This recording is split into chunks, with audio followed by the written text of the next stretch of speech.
Wasn't sure how many people got that message or if it went out at all. Just waiting to see because we had no lights. Always no lights. So, messing with the lights. I need this on me. Like that. Okay. Getting it. And hello, everybody. Trying to get the chat up. Hey, how you doing, Rhonda? I think I turned that down enough. We had a little special celebrating to do. 4,000 people watched Saturday nights live, like on a repeat. Not that they were there. I don't think so. I don't know. When I woke up, there was 3,900 views. And then I got a text message. Hey, T-Lover, how are you? We're celebrating 4,000 views on one live stream. But God forbid anybody hit that freaking subscribe button, although 175 people joined on Saturday night. That was pretty wild. I went from like 550 to 600 and almost 680. Getting close to 700. And then my phone started binging. I was getting text messages. We got a happy, I can't get that on with that hairband. We got a happy surprise today. I can get this light shining on there. If you can see that. Ta-da! Yes, that's what you think it is. It's the brand new solar panel. Along with, I need a light. And I lost my light. There it is. Hold on.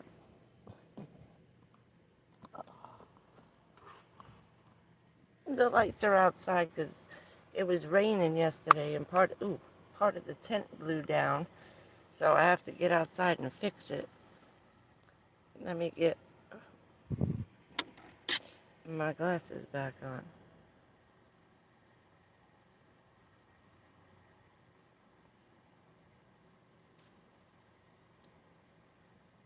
Oh, Christ. And you know what happened too? There were people chatting like on Matthew's pre-thing. And I was like, damn, he never comes on. He changed it.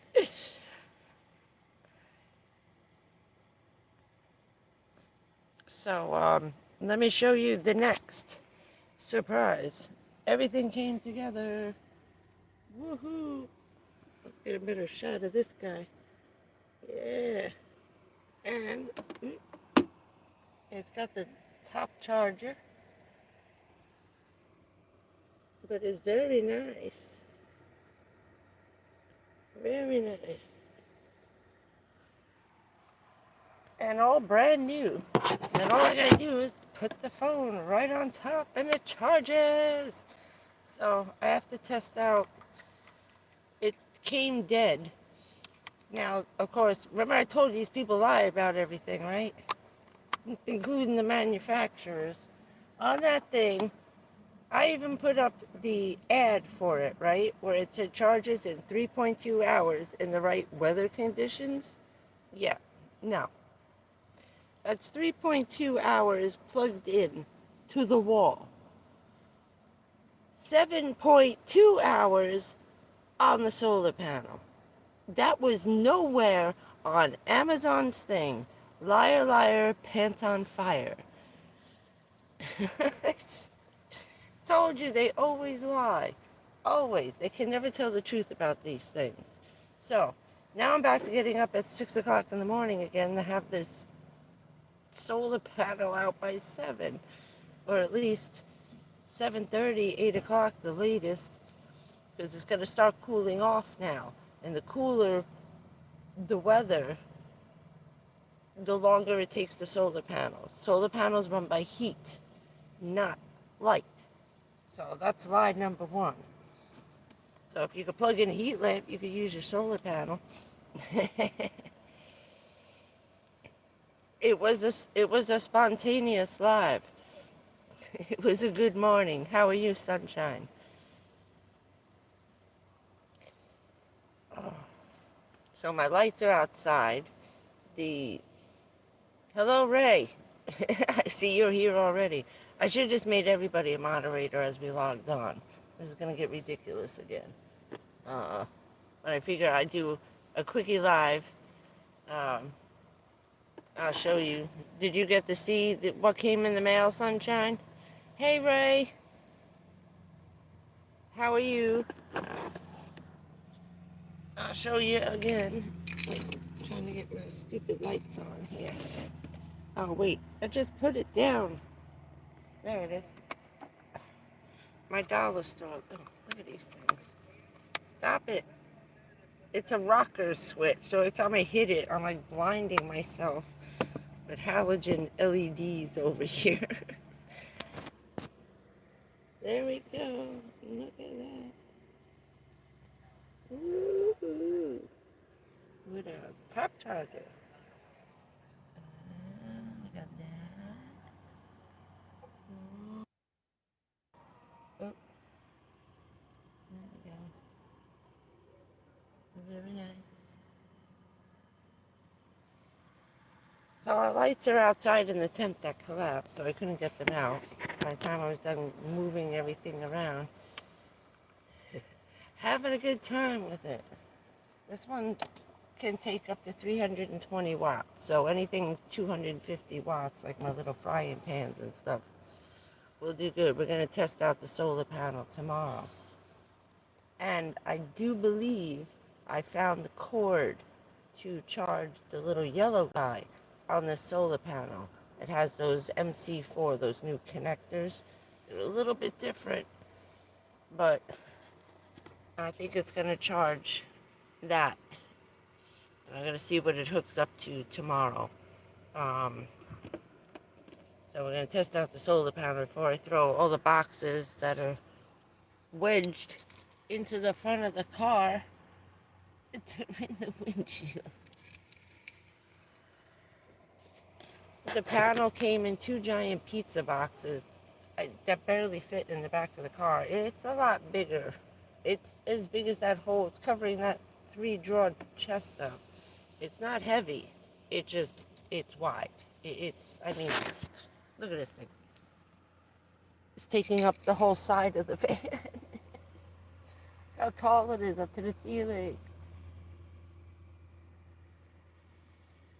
It's a big one. And this is a lot bigger than the yellow one. It's just barely gonna fit inside my airline stewardess bag. So I have no idea. But it's lightweight. It really is. It's big, but those LifePo batteries are very lightweight. So this is a Mars, and this is funny, 320, so an hour early on the 420.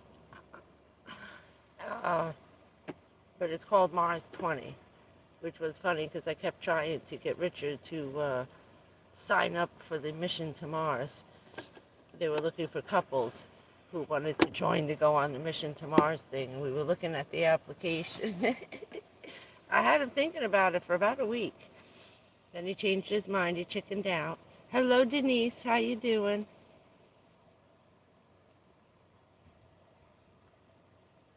So I've been charging and shoving boxes into the windows, but the box was bigger than the solar panels. There was one big pizza box inside another pizza box, and it's like, why are they gonna put stuff in like 20 boxes? And then the battery was in 2 boxes inside another box with all this crap. It's just shoved into the driver's seat. I'm not moving the car till I leave Wednesday morning. Hell with that. And then tomorrow I take down the pool, giving it to the kids across the street. Gotta have one last morning with it. Hook it up, run my sprinklers and stuff. Have some fun. then dump it out. Problem is that I forgot when I was filling it up full of water, I had a gallon of water. I don't have a level. So if you don't have a level, we learned this during Sandy, take a gallon of water, pour some out so you can see where the water is, and sit it in your campsite and just look at the water inside the bottle, a giant level. So I forgot to do that when I put up the tent. So when I put up the pool, it was going downhill instead of, you know what I mean? So I'm going to be fighting gravity because the pool's on an angle going this way, trying to get the water out this way. So I'm going to have to bail half of it out. Oh, I love this shirt. Can you see it? I love my Magnum PI shirts. I've always had these since I was a kid. This is all I ever wore, especially down here. I used to wear them home and piss everybody off in Jersey when I go back to school. I used to have the ones with that. My favorite one, I wore it out. That thing just fell apart into shreds. It was black with that pink hibiscus I use on the post. It was those hot pink hibiscus flowers with the yellow and the green in it. I used to wear them with my white corduroys in the middle of winter. For a snowstorm, I wore white corduroys and a Hawaiian shirt and a tank top to school.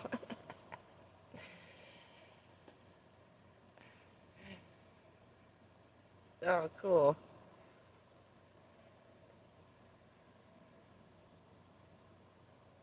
Yeah, when you plug it in the wall.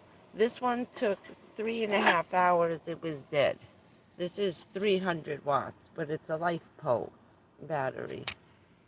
Where's the stupid light again? I keep losing my light. This guy. It's called a Mars 320. And it's, what is it? It's called green power. Sorry about the light. But, yeah. So, I gotta find a place to put that giant guy. And he's got hooks. Where are the hooks? Oh, where the hell did I put everything? There they are.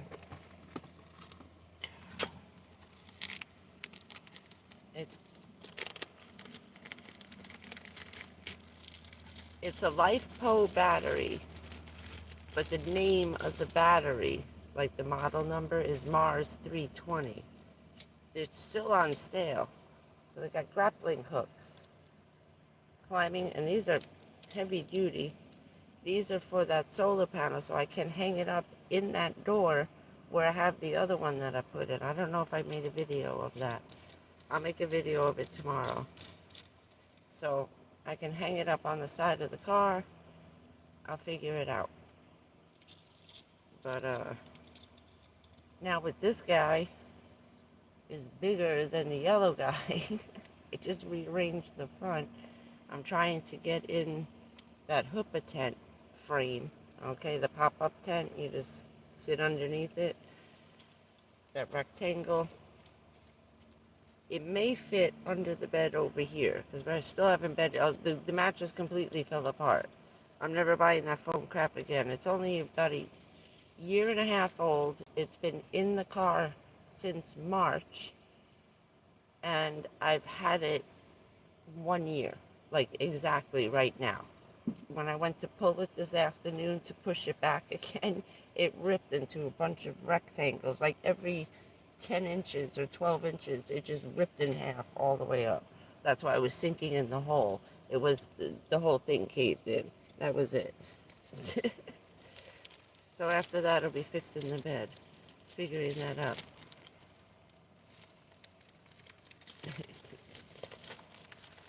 Yeah, I miss the farms upstate New York. We lived in farmland up there. Lots of houses, horses, lots of giant houses, farms. Oh, everything's falling over. It's just that kind of a freaking day. What a mess. Then tomorrow I gotta fix the tent just for one day. I couldn't be bothered today. I didn't want to get out of the van again before I just got comfortable.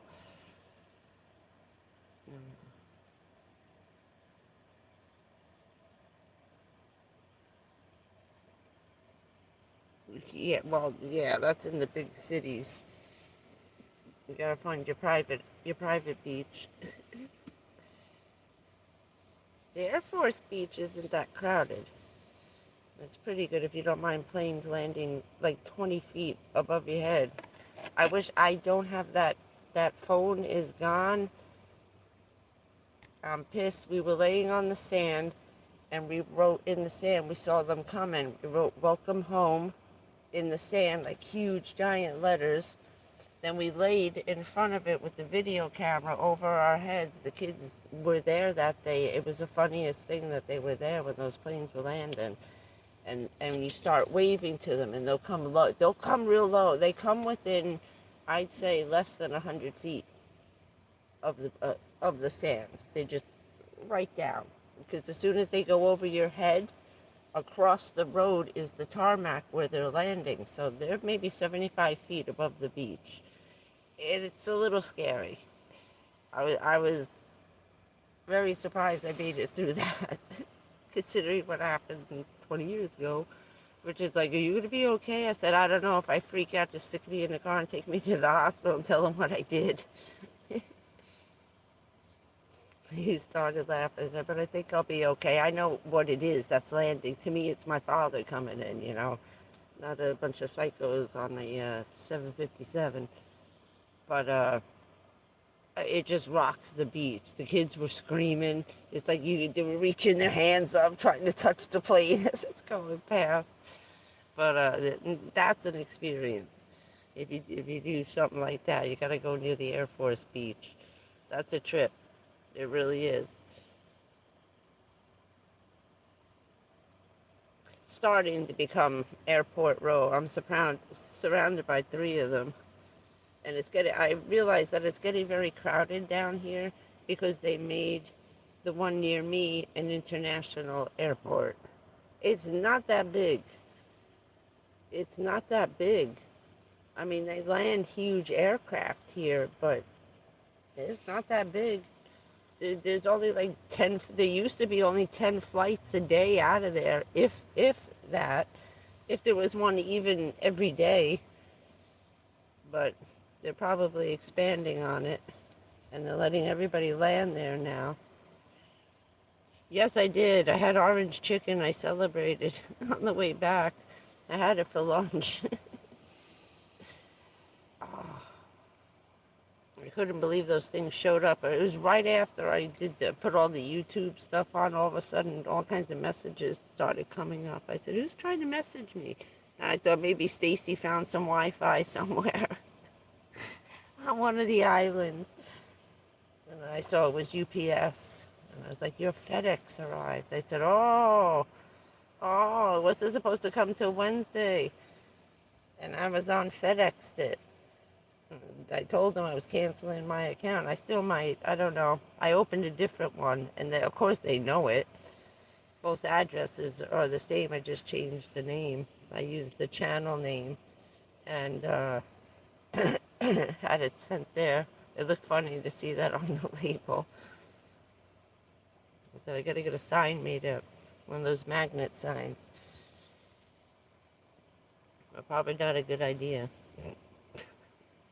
Don't want to be advertising where you are, or who you are. But yes, I was very surprised this morning. I thought 1,300 on the other one was a lot. I said I had to go back and watch that one, but it's 3.5 hours. I said, did I bend over in the camera again and I missed it? Yeah, she is. She's be back 7 days. Probably next Friday. I think she said it was an 8-day cruise. So, yeah, she should be back Friday or Saturday. She can't stay. She's turning into a pirate. Pirate wench. She can't get off the ocean this year. Oh, wow. I was reading about the horse owners.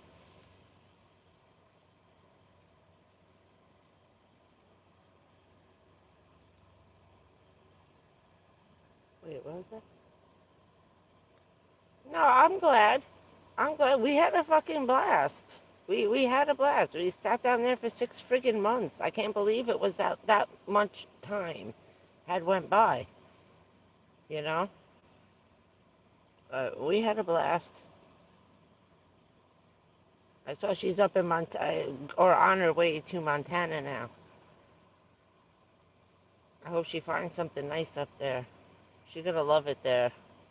I told her. I said that's the place me and Richard wanted to finally retire to. He says after I get done sweating to death here, I want to go back and freeze to death, but I want to go to Montana. He watched a lot. I watch a lot of Tom Selleck movies, and him and Kevin Costner. I think Tom Selleck has like, I don't know, 10,000 acres of Montana, or like 50,000. Between him and Kevin Costner, they bought half that state. They make all their movies and their westerns and stuff on it.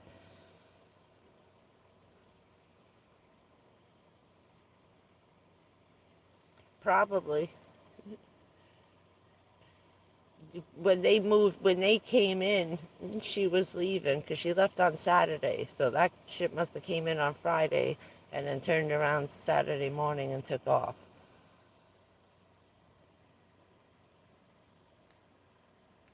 I wonder if they're searching luggage. We brought so much liquor in one whole suitcase. It was insane. We found the biggest, giantest, old-fashioned square suitcases, the vinyl ones that we could find. Oh, no, no, no. She left on Saturday. That's why she was coming here on Friday, but the car is too far. I was going to try to meet her, go to the other side, and catch her as she was coming down for like an hour or two at a rest stop, and then she was going to keep going to Miami, but like I couldn't get over there. That burning smell is too kooky. It's like one day, like for the last 2 days, it's been nothing. And then a couple of days ago, I just started the car and it was there immediately within a minute. The engine was still cold. So I said, you know what, this is not a good idea. And I called her and told her what happened. And I was like, I don't know about this.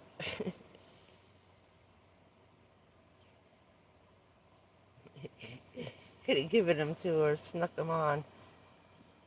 We took all kinds because we didn't know if we were going to do the unlimited booze bar thing, you know.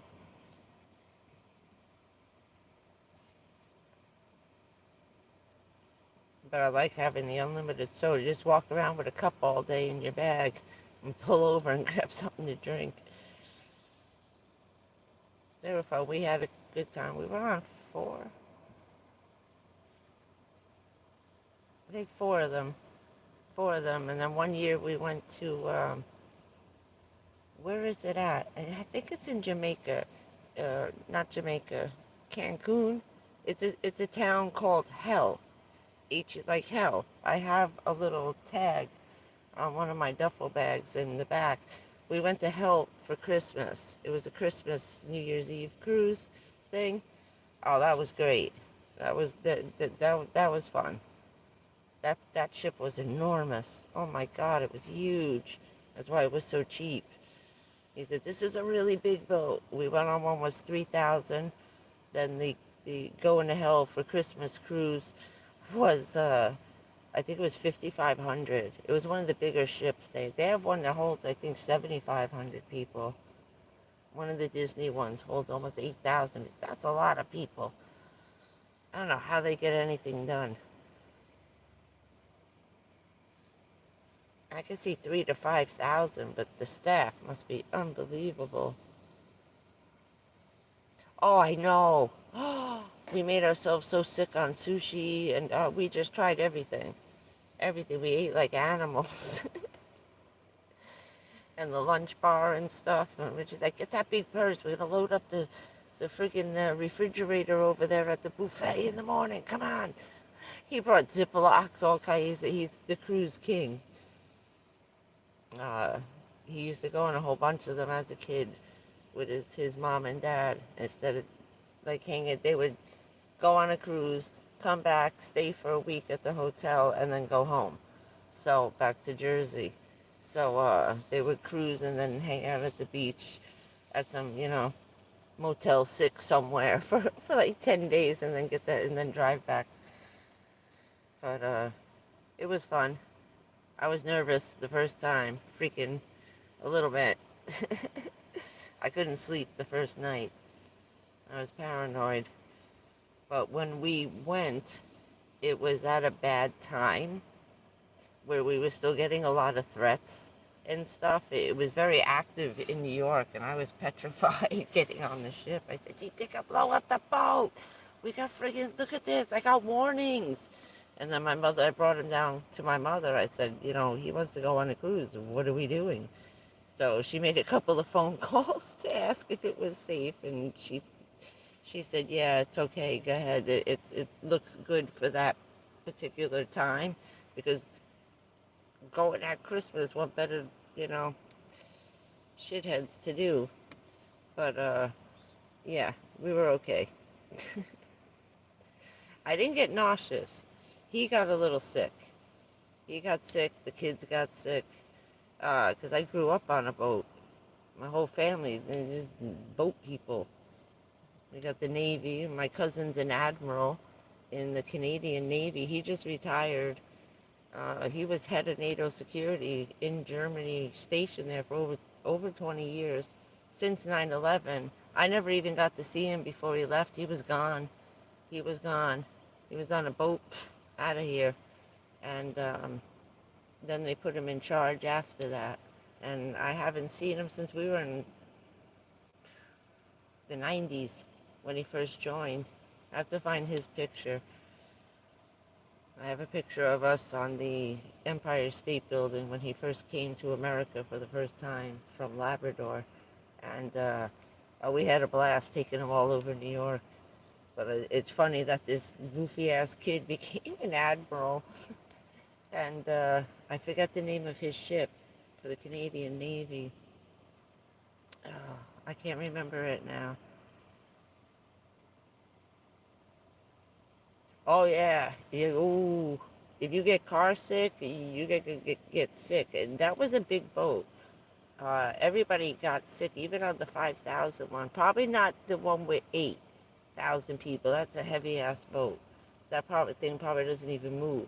But the 3,000 one, oh, that ship rocks. It rocks. Because I didn't really drink during the day. I drank at night because I didn't want to be walking around drunk with the boat through, high tides in the afternoon. And then we were following another cruise ship, and this guy got into the wake of the cruise ship in front of us. We were following a Royal Caribbean or Norwegian. We were on Norwegian. We were following a Royal Caribbean. That boat was rocking sideways, and there was a storm, and oh man, it was awful. There was so many people got sick on that cruise. And I'm just walking around eating sushi. She's like, "I can't believe you." I said, "I've been on a boat since the day I was born. Are you kidding me?"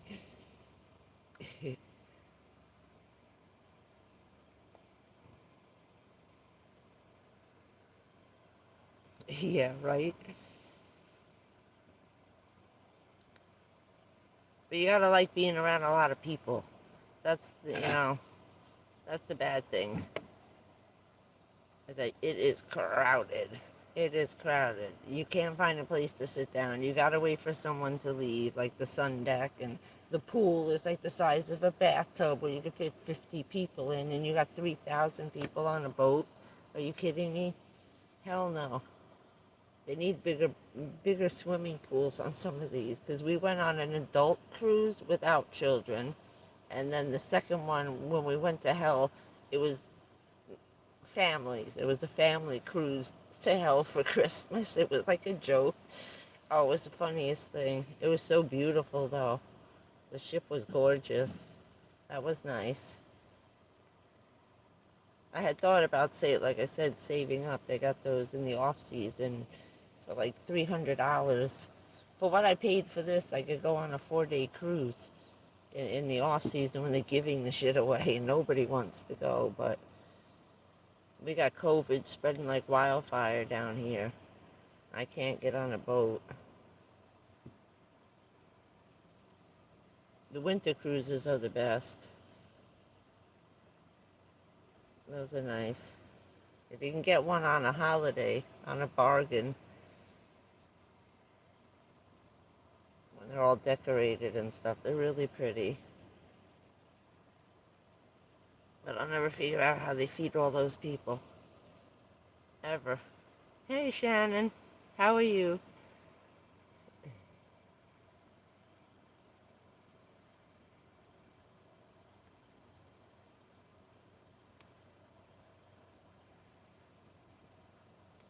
Wait, you're going to Mexico, right? Or was that the cruise?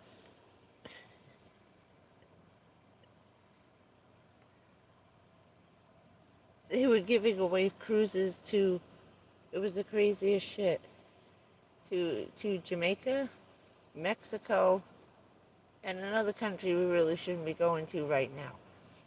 On the radio, so for the first 50 callers, you call in for $99.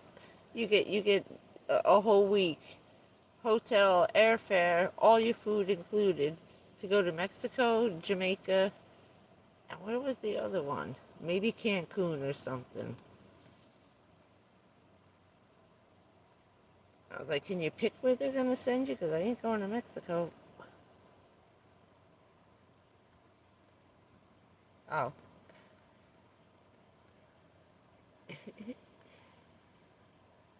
Yeah, you got to make sure it's an adult only. Yes. Oh, yeah, do you know about the surprise that came today? We have to show everybody as they get here. Ooh. Yeah, look at that. Look at that. It's brand new. Right out of the box today. And it came with this. Ta-da!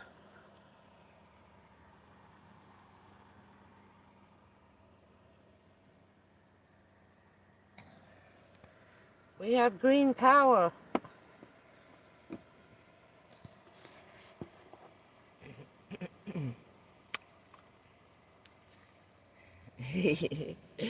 So we got the battery. I'm so happy. Woohoo. It charged in 3 hours. It's not as heavy. It's actually, I think it's a little bit lighter than the little yellow one. But it's bigger. I didn't want to depress myself and try and stick it in the bag today. So I kept shoving shit in to make some room. Got 500 boxes shoved in the windshield of the window, the front seat. I could barely get over to shut the windows before.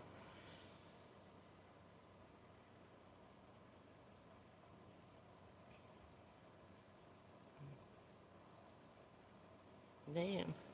Traveling Ray. Is that a non-stop flight or what? Are there movies on that tour?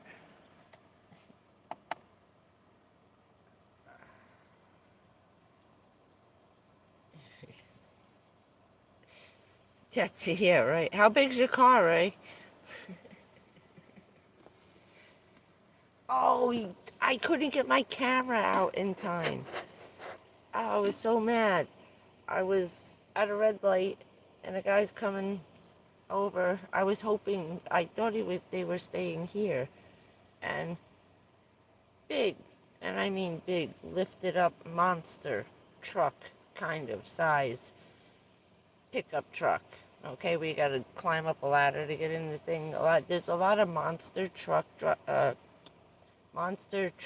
owners here. I have to find the street and videotape the truck. They keep them. There's 3 guys that live side by side on this one block near a police station. It's the funniest thing that they're right down the corner from the cops, right? They're monster truck guys for down here. I got to see if I can get some video of it. So I saw one of those coming. So then I look, I said, what the hell is wrong with that van? And he's a little bit too close. I said, what did he do, a low rider where he just lifted the front up a little bit? It's like the front of the van was raised up in the air, like it was riding like this, you know? And I look and I realize the monster truck is pulling a Ford Econoline. Okay, like everybody's giant van life panel van they got, the painter's van with the big long extension one, pulling it behind like a tool trailer, you know? So I was looking to see if they were coming into the park, that they were sleeping in that thing. You could see it had the curtains, it was all done, and it weren't towing it because it was broken. It was on a huge hitch with just the front wheels up in the air. So they must pull that in, leave it there, and then drive their monster truck around and sleep inside the van like a tent. I don't know. I wanted to follow them to see where they were going.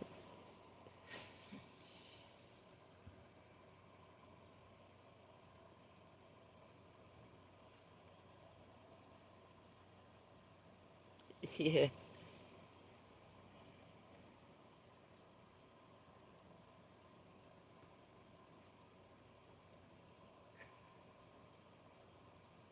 I'm reading this shit.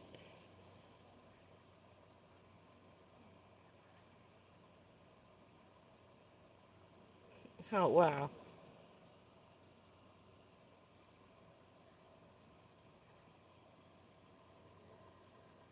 I pull a Smokey in the band and drive underneath them.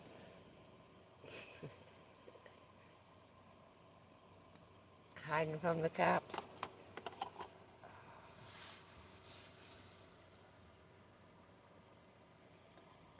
So I throw up alive and say, hey.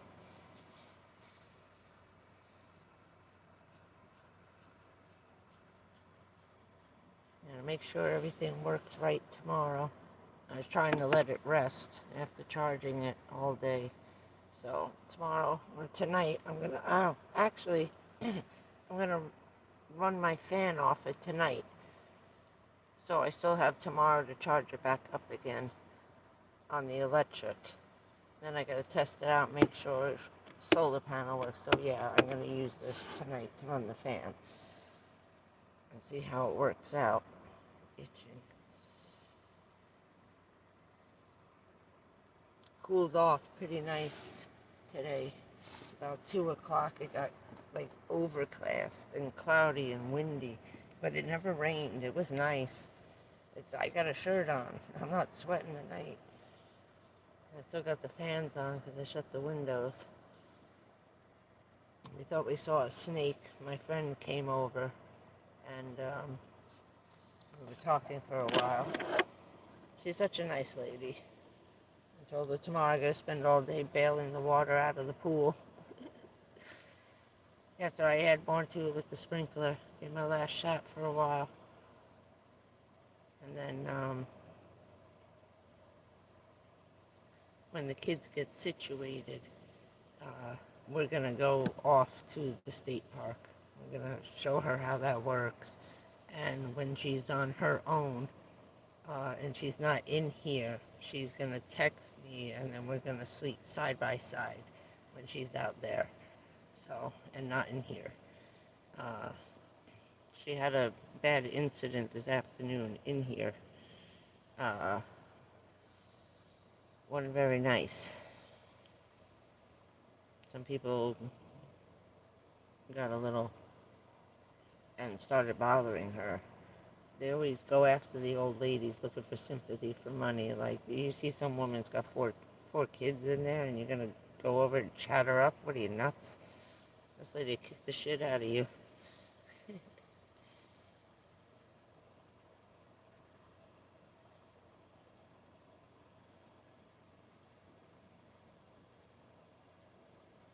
Oh, that's good. Oh, you can celebrate your retirement on St. Patrick's Day in style. Oh, I know. I was like, felt like a weight was lifted off my shoulders, so you don't have to run to the library like every single day, you know?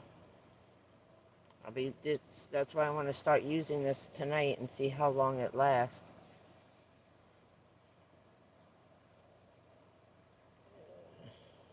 Oh, it's one of those expandable hoses. That won't work. And it's a lot of water. It's going uphill, too. So, I don't know. I gotta figure it out. See if I can take the tent down. Oh no, because I still have to sleep in it tomorrow night. Wink, wink. Or pretend to. And I gotta fix it. The thing fell down. The pole came out of its things. It was too much. Oh shit, I forgot to get the water off the awning. Ugh. Hell with it. Worry about it later. Oh hell no. Absolutely not. To Mr. Sunshine. On the second one.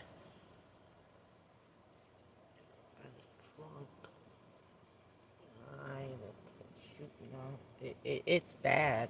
It is worse than it was when I was here, what, August? No, 4th of July, because I put Mouse down on the 5th. So, yeah, it's madness. It is complete madness. Like 2 o'clock in the morning, they're just coming out because they wore off and they're bored. You know what I mean? Or they ran out. It's getting a little wacky. And Ranger bitch over there, that guy, he hasn't shown up, and I've been here all week. I kept waiting for him to come and check my tag like he was being an asshole, doing it every other day.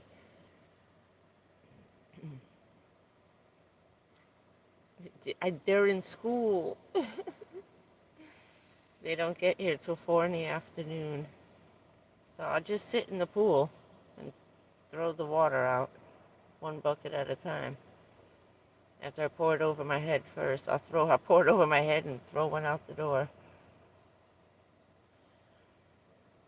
I just got to get at least half of the water out, and then I can pull it to the door. You pull it from the back and just start lifting it and let the water go that way. I got it down kind of to a science. Problem is I'm facing the wrong way. I'm going uphill with the water. I was like, oh shit. When I sat in it, I said, is that water going this way? The happy face, it was up to the top, and the part by the entrance over here is like this eye. I said, oh no. It seems flat. I didn't even feel like you're walking on a hill. But they're going to have fun when they get out of school on Wednesday.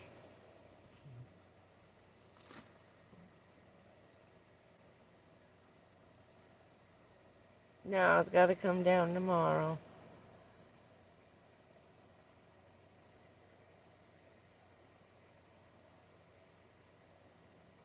I could, oh, maybe if it's that bad a pitch, it might. I'll try it. How is it so tiny? I could have pumped it out with my electric shower. It's not charging anymore. That was one of the first things I bought, and I bought that in 2021. So 21, 22, 3 years it died. By this time, it's probably time to change that nasty filter in there anyway. So, and it doesn't come apart. This one is solid. They're like $25. So I got 3 years out of it, and I used it all the time. Outside washing stuff off, and I was traveling all over to the state park since he passed away in 21.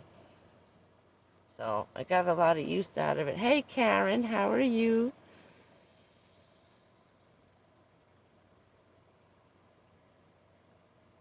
Yeah, I don't know how that's gonna work. The short hose. Ugh.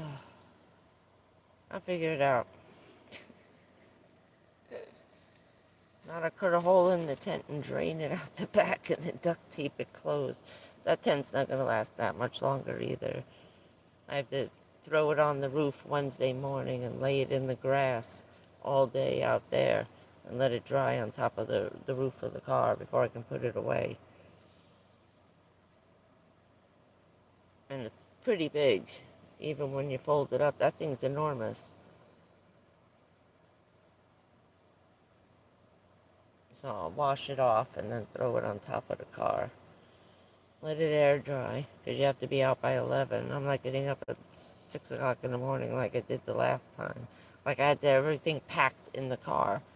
I forgot when I got up in the morning, I only got to put it on top of the van by 11 o'clock, drive out, pull over to the tree, and then put everything away all day. So that's what I'm going to do on Wednesday. I told her Wednesday I'll be out there. I can even just throw the pool on. I'm going to leave it. I may put it on top of the car.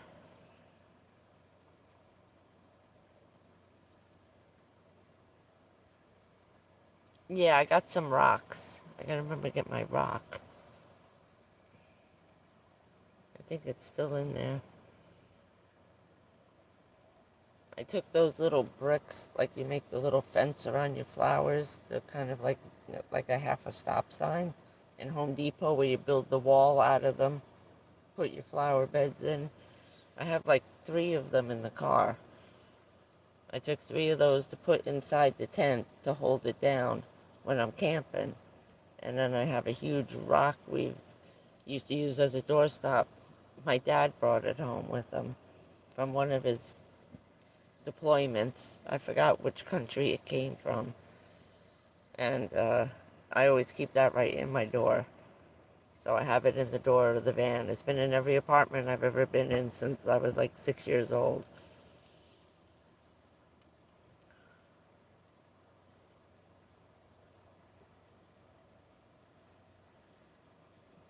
There you go.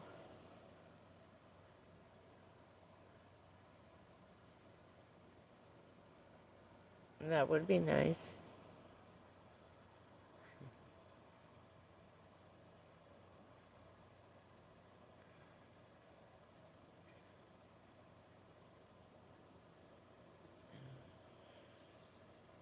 So the kiddies will have fun. They had a good time at the wedding.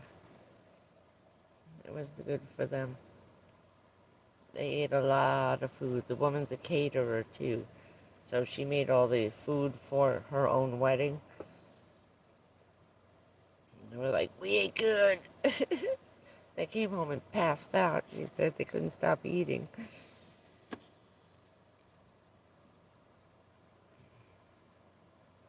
Yeah.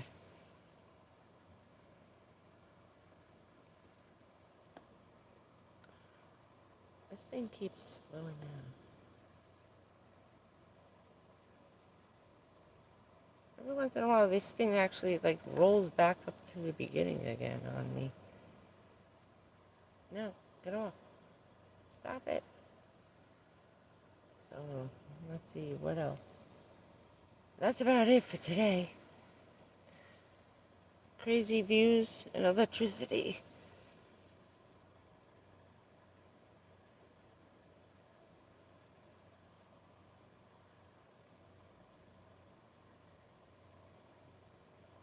Wow. That's a lot of sisters.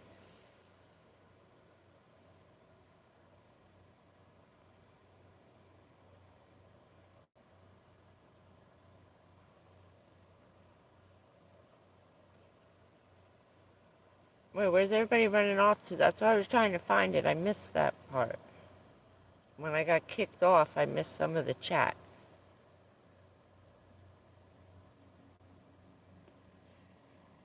I wonder if this thing is charging? Oh no, it's not on. Okay, here's a stupid question because I've never used one of these before. The charging pads. You just sit it on there? Like you guys are sitting here right now? I just put this right on top and it's supposed to charge, right? They show the iPad, this thing, and some other odd looking stuff.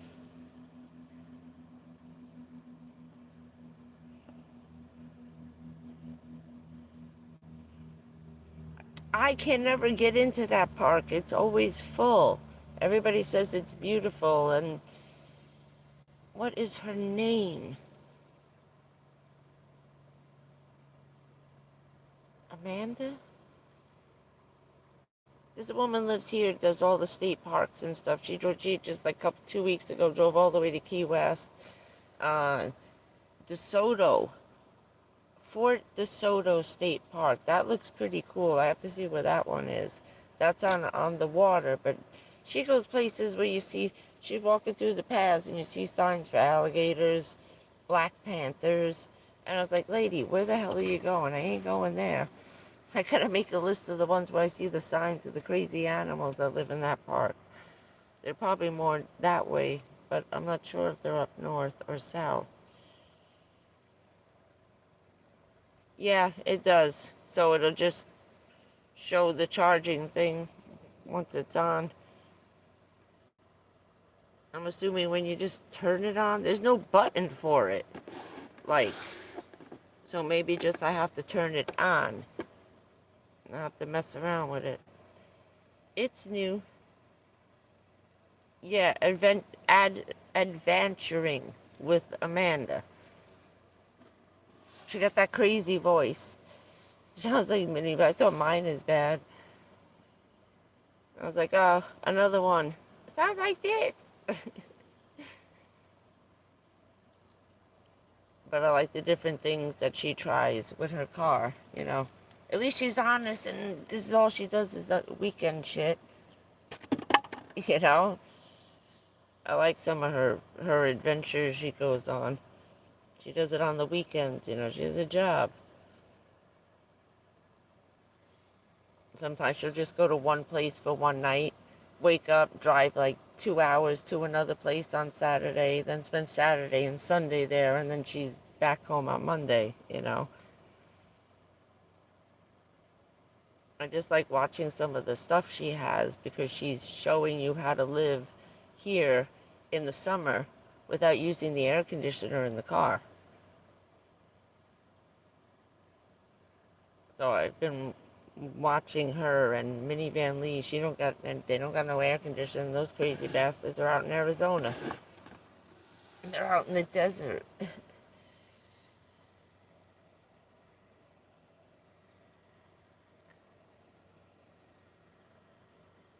I was jealous. The people in Canada were putting on their friggin' heater already.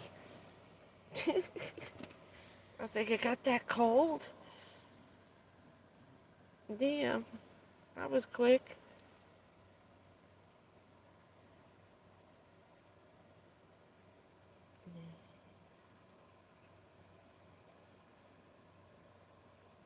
Oh, please, it's insane. It's insane. And there's a lot of people from up north coming down.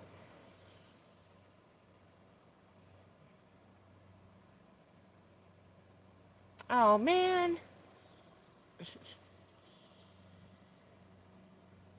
I know when it drops here, it's gonna feel, yeah, I'm gonna be freezing.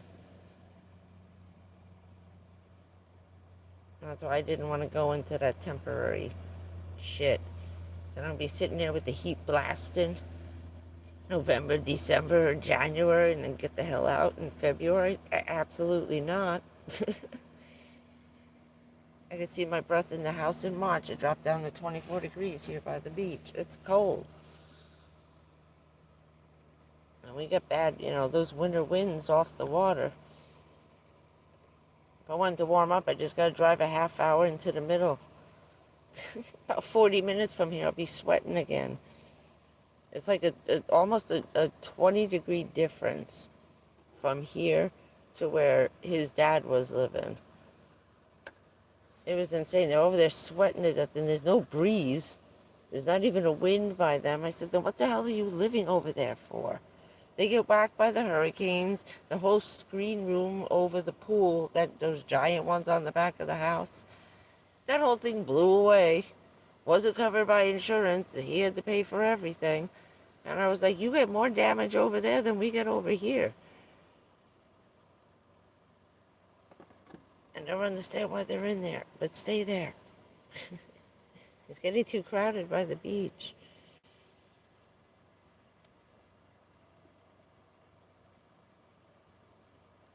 That's the only good thing about the overpopulating of the people in the van life here and all these RVs.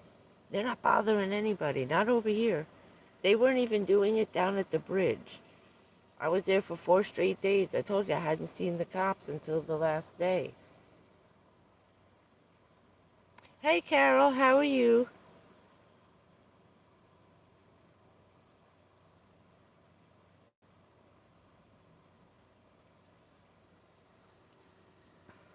Hope you're having a lovely day. Oh, damn, my ass.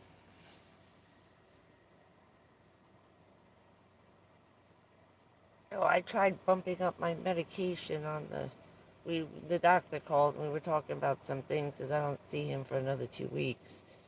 And I left a message to ask him about doubling up on the Celebrex because I used to do it uh, when I first got it. So I tried it before he called me back. I couldn't take it. And that didn't do nothing. I gave it a try. It helped with my shoulders, but not with the bad part, like where I'm sitting. I'm gonna give me a shot of Novocaine and now all the alarms are going off.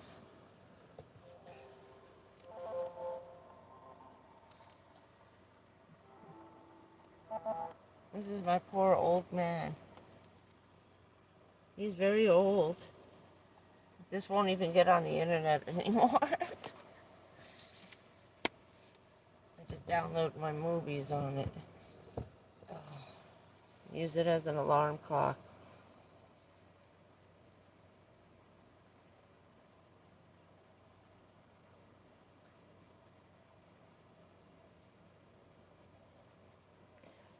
Yeah, no vitamins.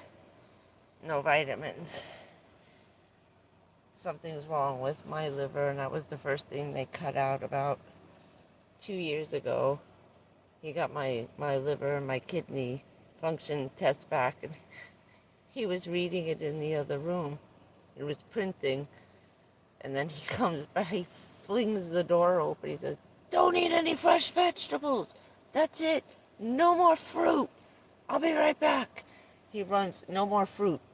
He runs out and he slams the door, and I hear him running down the hallway, and I hear the thing still printing. It's a long list. We do 200 different, we test for over 200 different things when we do my blood. So it's like a 10-page blood test report comes out. It's ridiculous. So, then I hear him running back again. "No vegetables. No fruit, no vegetables. Nothing fresh." Slams the door, runs back down the hallway, and he comes back with like a stack like this. He said, "You can't have any of that anymore. So if it's not out of a box, you can't eat it. Stay out of the vegetable aisle." It's like, oh, Jesus. He said, "You have fresh fruit." He said, "If you ate a couple of bananas, an orange, and something else, I forgot whatever the other fruit, I think peaches or something." He said, "You could die. You could have a bad heart attack." My nitrates and glycerins and something else were like triple over the limit. And he's like, "You could have a heart attack any minute. You ate a banana. It could kill you." I said, "So if I said, what if I put a whole bunch in a blender and made a smoothie?" He said, "You'd probably be dead in about a half an hour. If you made it that long." I was like, damn. Who knew fruit could kill you? I know, and that's all I eat. I'm not a garbage eater except for cake. Twinkies, ding dongs, my sugar. But that's to bring up my sugar. It goes too low, and it's getting a little crazy. It was bothering me bad yesterday, and today a little bit. I have high and low blood sugar. I woke up soaked like somebody poured a bucket of water on me. That's when your sugar goes over 500. while you're sleeping. You just wake up, I mean, just your hair is dripping like you just got out of the shower.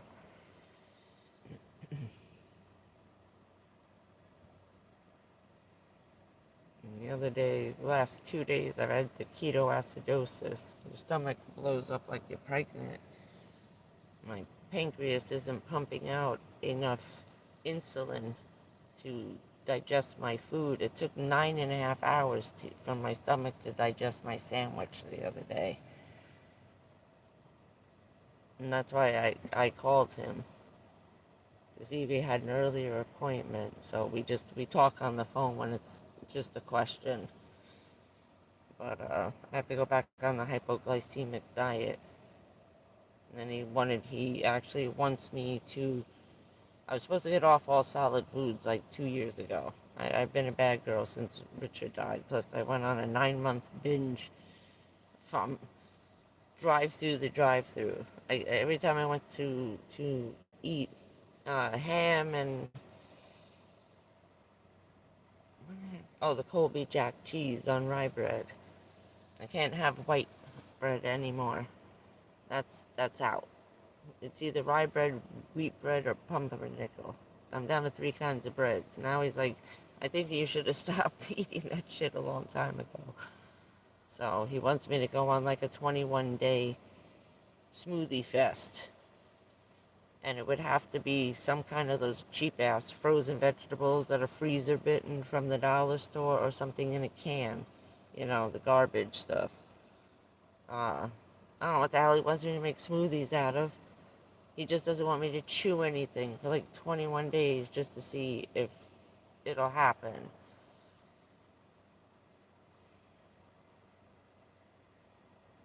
It's okay, Teresa. We're still here. We'll have to give Teresa the show. She missed it. She just got. Oh no!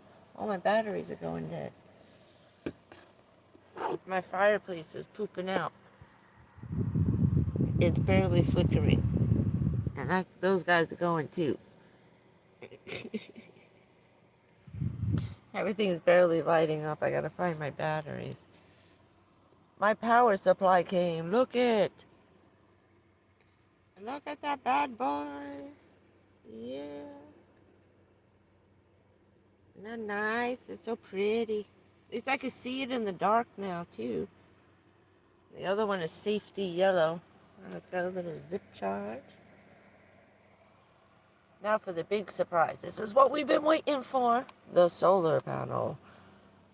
Hopefully this one works. Look at the size of this stupid thing. It's huge. It takes up half the van. Oh, he's so cute.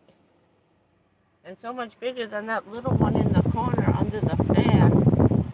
You see the size difference? Oh boy. So now it's a lot bigger than I really thought it was. At least it's not as heavy as I thought it was going to be. So it evened out. It's lighter than that little yellow one. Isn't it cool? I love the orange and the black. So at least I'll have one at all times. Yeah, what are you going to put in a smoothie if you can't put the fruit in?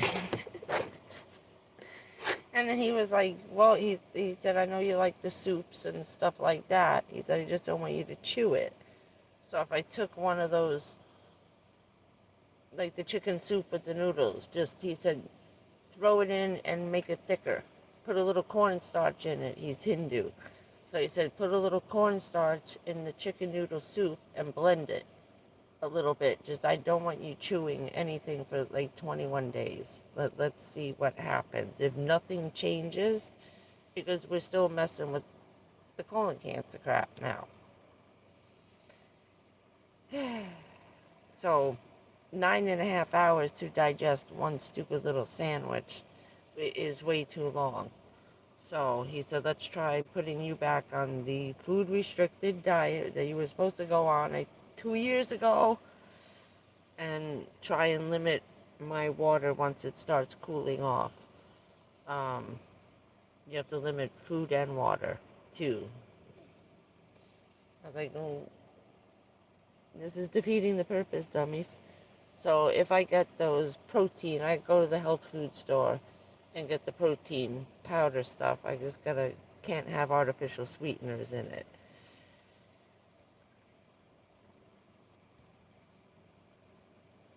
Oh shit. When do you get your test results?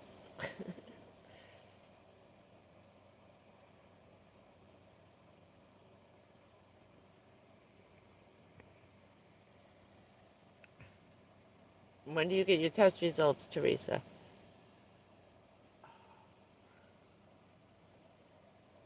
I'm just hoping we're done with that for a while. I'll find out in 2 weeks. Oh yeah, that would put me to right when I see him. 21 days. Okay, that's why.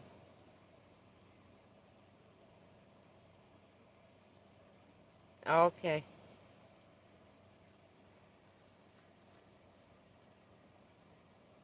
That's why I was glad I made it. If it weren't for my parents and what I do for a living, they probably wouldn't be giving me my test results.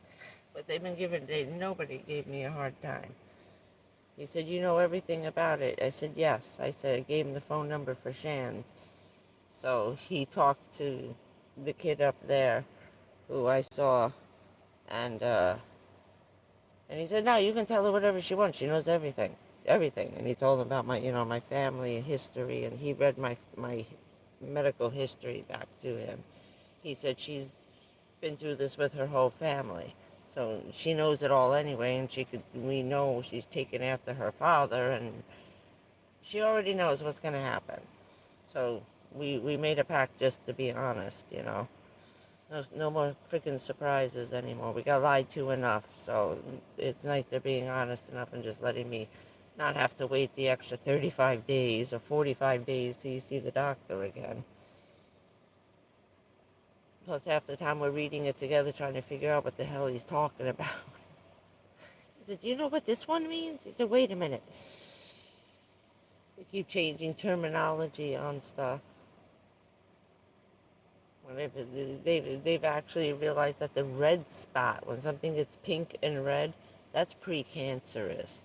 This guy in one of the other places they sent me to, one of their guys told me that the follicles on my ovaries didn't mean anything. No, there weren't follicles on the ovaries. There's cysts and tumors growing on both my ovaries. The guy made what a huge freaking mistake, and what liars. You have to watch where you go. If it ends, if it has the word clinic at the end, like, Mayo Clinic, Cleveland Clinic, I want to go somewhere else for a second opinion, like a regular MRI imaging center for a second opinion, because no one ever agrees with the ones that end in clinic for me. That's how I ended up in this mess in the first place. Finding out I had 2 kinds of breast cancer when they said, no, it's okay, you're fine. There's nothing wrong.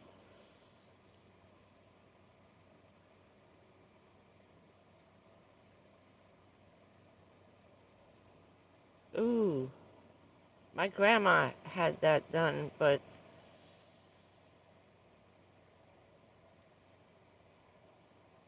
it was hard to tell because her eyesight was so bad and she was, 96 years old. We were just trying to save her sight. It got so bad that she looked like with my mother, like you're looking through a curtain, one of those see-through white curtains you put on the window. And she could tell shape. She could tell who everybody was by your outline. And that's when I realized my mother was getting sick. I was standing right in front. I got too close to her, and though she was lying to me for a while, that woman, I came up from behind her and stood next to her, so she thought I was someone else, because she thought I was coming out of the elevator. And I'm looking at her, and she's talking to me like I'm someone else. And I said, Ma, at first I thought she was cracking up. I said, Ma. She goes, oh, shit, Jen, what are you doing? She goes, where'd you come from? I thought you were coming out of the elevator. I said, I did. I walked right past you, went to go see Aunt, and I was looking for Mark. Did he go by? She goes, yes, I think he just went out the door. So I'm looking at her like, you had no idea I was standing right next to you. I said, how bad can you not see that you didn't even know I was standing here? She goes, well, I can tell your outline, like your shape. I was like, what? She goes, I know everybody by their walk. I was like, oh, Christ. But, Richard's father had some kind of surgery in his eyes, and it lasted a long time. I think it was like 3 years before he had to go back to wearing glasses and stuff again. They were trying to fix a curve in his eye. And he actually didn't wear glasses. And he had thick ones, too. It must have been almost 3 years. And then he came down here. I didn't think the sun, it was too much. He wasn't wearing sunglasses.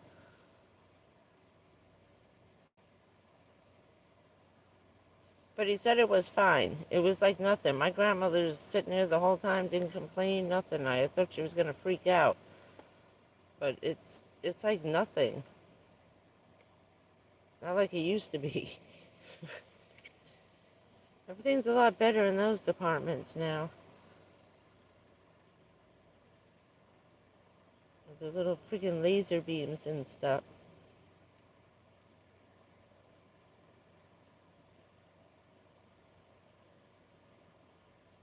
Yeah.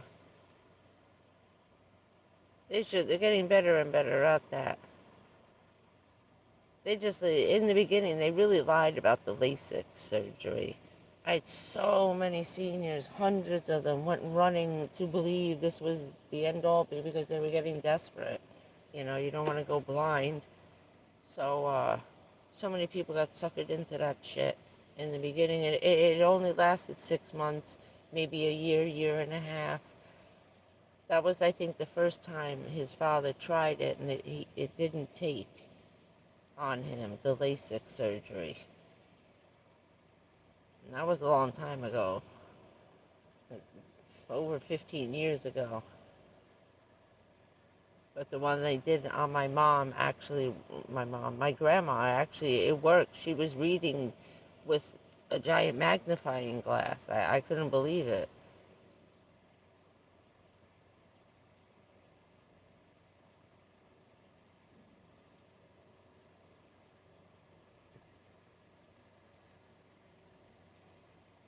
Oh, yeah, you could even watch the videos of it. And it was so fast, too. It was a boom, we were in, we were out. I thought he was taking a break, you know? And then the guy came back with the papers. She was laying back with the little things on her eyeballs, cooling her eyes off or something. I think it was like a cold pack or something on her eyes. She couldn't move. And, um, and that was it. And he left the door open. And I was like, I said, that's it. I said, we're going to another room. He said, no, that's it. We're done. I said, that's it. We're done. He said, yes, I went to go get, your husband to help bring her out. In case she's a little blurry in the beginning. It's going to be fuzzy. But the next day, she was like, oh, I woke up and she's out there reading everything with this magnifying glass like this. But at least she could see, you know, her radio. And she was complaining she couldn't tune in her radio station. She goes, I can't find Hannity. And I forget the other guy she used to listen to. Oh, Rush and, oh, there's another one. I forget his name. I don't think he's on anymore. I haven't heard him in a really long time. But we lost AM radio. It's gone. They turned it off. I'm trying all over the place. Every time I pull in a parking lot to see if I can pick it up, it's just dead. Dead air. And everybody from FM moved to an AM, moved to a sister FM station now.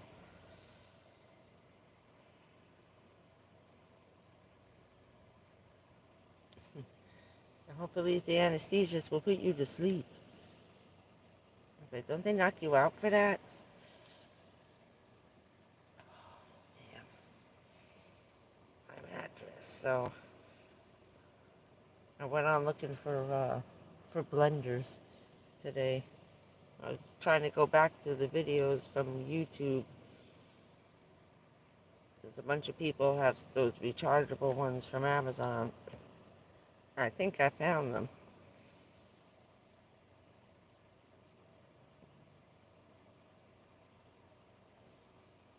I'll get one of those next week. I'll give it a try. He said, "You're going to even put a hamburger in there?" I said, "Yeah, I don't think so." Not drinking. You're drinking, you can get a Whopper and shove it in the blender, right? No. I'll find other shit. Like, I could have mashed potatoes, yams, stuff like that.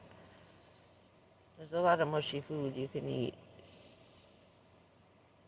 And just make it thick like a chowder. I'm eating a lot of soup. I was like, you tell me this now, I got a full refrigerator.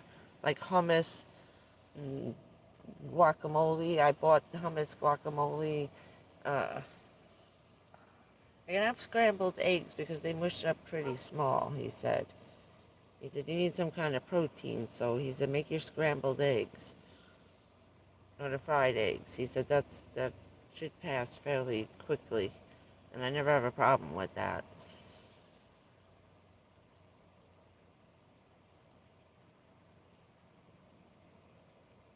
So I gotta get a notebook, too, at the dollar store. And I put down what bothered me and what didn't bother. What did I eat and how long did it take before I was hungry again? Like, it's just too many hours. It was 13 hours. I couldn't even eat. My stomach was like I just had Thanksgiving dinner.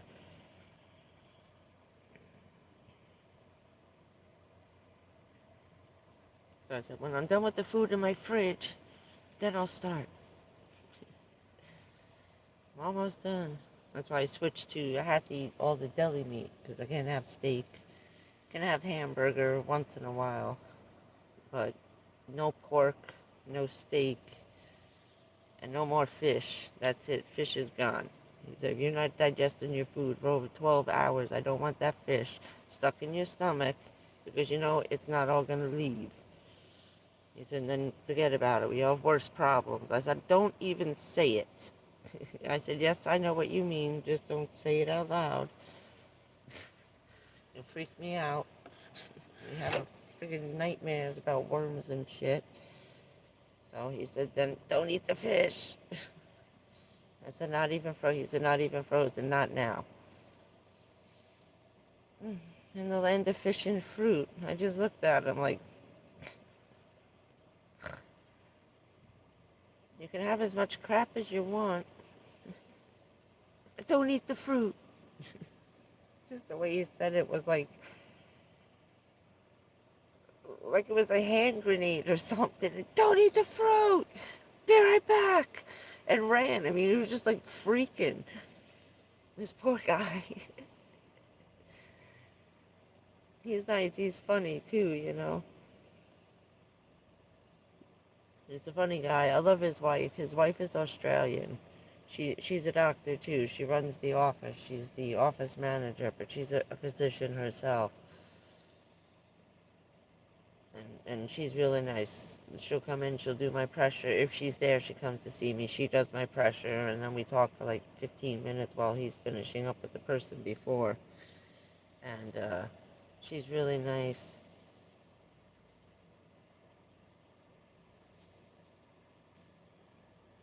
Yeah, I know. I was raised on raw salmon my whole life. The Canadians, eh? And I love it. Which is to say, you're part bear. You could just eat that all day long. I said, yes, I could. I said, you should have seen my grandma's face. They were having Sunday dinner. George was on his way over. Hey, Tara, how you doing?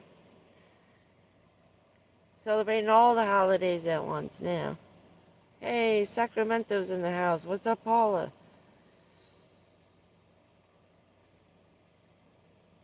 But I love raw salmon. Sushi salmon, the pink one. Now that's out for a while. I had my fill about 3 weeks ago. I haven't had it since February. I think it was February. Yeah, February. When we went for Valentine's Day, that was the last time I had it, and he was like, "Don't eat that anymore." Peanut butter and jelly, that kind of thing. I can mush up tuna. Oh no, tuna fish. Son of a.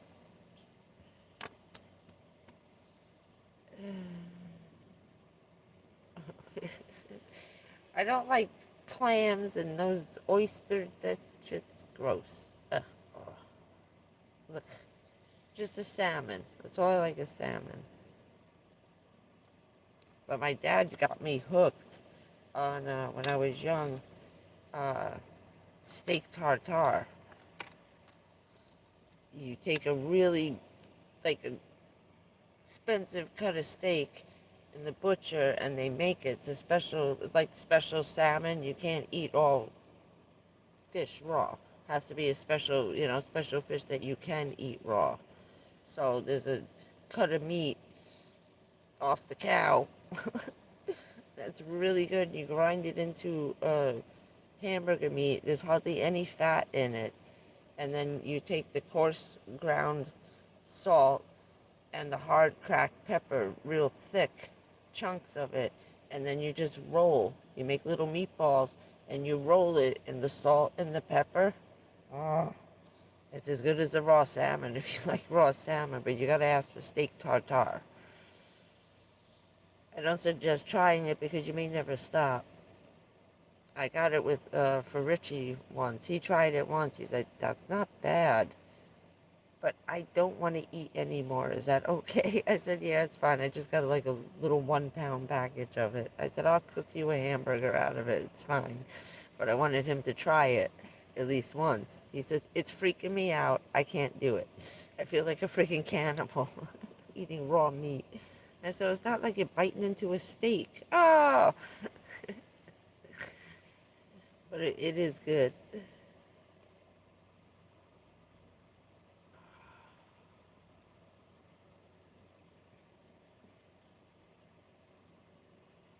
No tuna fish. I was trying to think of mushy foods to eat, peanut butter and jelly, stuff like that. And I was like, oh, tuna fish. I can mush that up with a fork. No, you can't.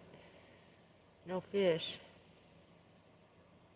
I got like a list of things he wants me to stay away from.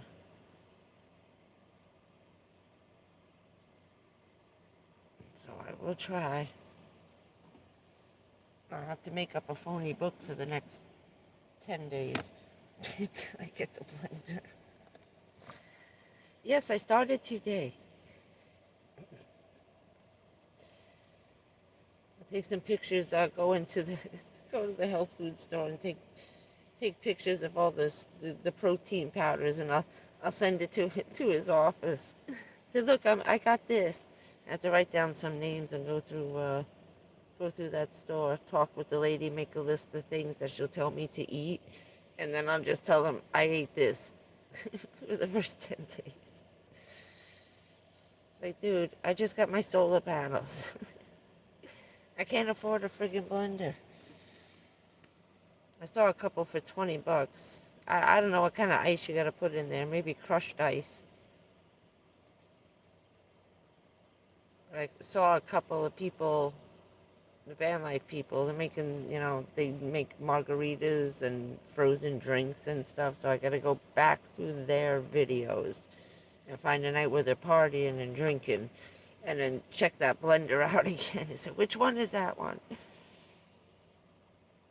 A lot of people have like there's one that's like 20 bucks, another one that's like 25, and they don't spend a lot of money on them. Another one I think like $35 or $30. I saw them today and it looks exactly like the ones they have. So I gotta check that out. I put them all on I added them into my cart, so maybe next week they'll be $10 off.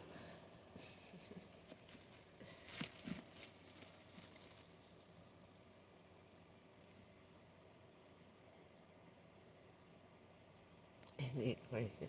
You gotta be, you gotta be fishing people. My father's from Labrador, Nova Scotia, salmon country. One half of my family's in, say, they wear green, and the other half wears blue for the Navy. It's like split down the middle. So we got a lot of fishing going on. So I said I grew up on a boat. I've been on a boat since the day I was born. My mom with her family. They're all in Navy, Air Force. Everybody's riding around on boats somewhere. Plus all my cousins scuba dive, they ski, they water ski, they snorkel. My uncle had like 5 different boats. Yeah, I did. I was reading a lot of the reviews and I was watching people using it in their backyard. Another lady had 2 kids and she's trying to put the ice in and her kids are trying to press the button while she's putting the ice in. I wanted to hear the motor. A lot of them don't, and you got to turn it a little bit because it's a little piece of crap. But I was looking at the blades. They have one where it's like this with little like a knife with this edges on it. And I said, that's a good one. So I saved 2 of them into my cart, and I'll go back over and look at them again.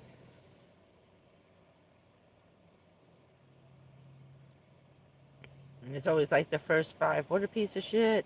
It broke in a month. I was like, next. I wish I never ordered this stupid thing. Now I gotta go back and return it. People were pissed at some of them. And then underneath them, 5-star reviews. I was like, oh, come on. I just want to watch a video where it actually chops the ice. And none of these videos, they never show you. Except for one girl in the backyard, Lolita. She actually put ice in hers. And so did the lady with the kids. And it did it. It was a little watery. They put too much liquid in. It was like they put like a cup of milk in and a half a cup of ice. And then the frozen fruit, that's too much water. Now it was thin, like water. But you can buy crushed ice. I just beat the hell out of the bag until I make them small enough. Never getting away from ice now. I was like, you want me to make smoothies? I'm trying not to buy ice. I got this guy. Gonna run the refrigerator now. I don't have to buy ice anymore. That's what I wanted this big one for. Or the little one can just strictly run the refrigerator.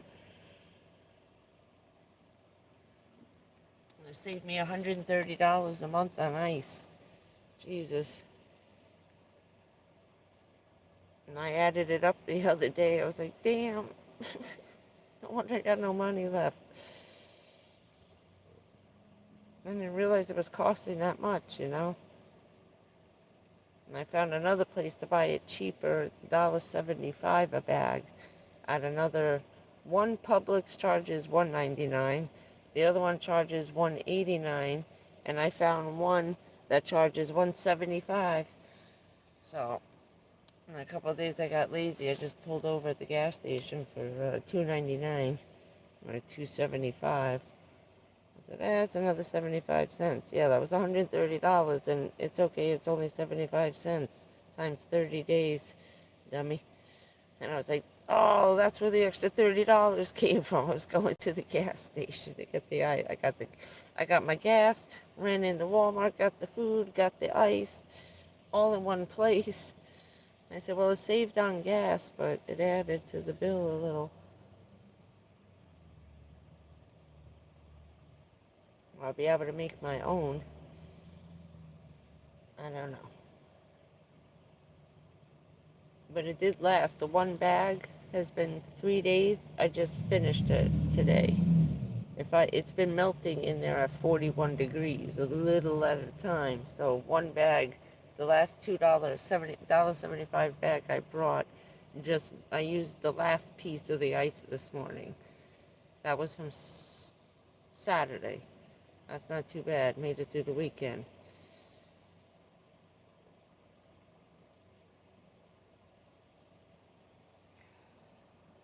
I'm gonna just look in Walmart, so I don't have to worry about something coming, and just see it. If I don't like it, go return it tomorrow when I go get my other bag of ice. Coyotes are howling. Now all the dogs are barking.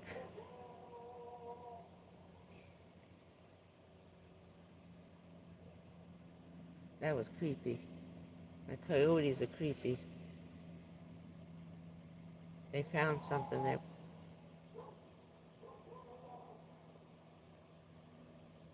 This one dog gets pissed. He gets nasty. He's behind me by the bathroom. I like him.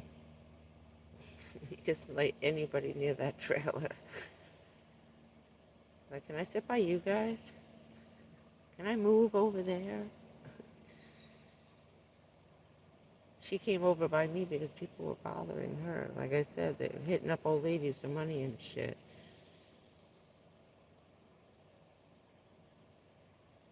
Not here.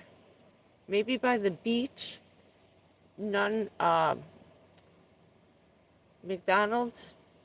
No one sells it. No one sells it. Never have, never will. What's the other place? Aldi's does not sell it. No Aldi's, no McDonald's, no Burger King, no one like that. What was the other place someone said sells it by them? Like Whole Foods? No, not on this side of the beach. You got to be across the two bridges to get that.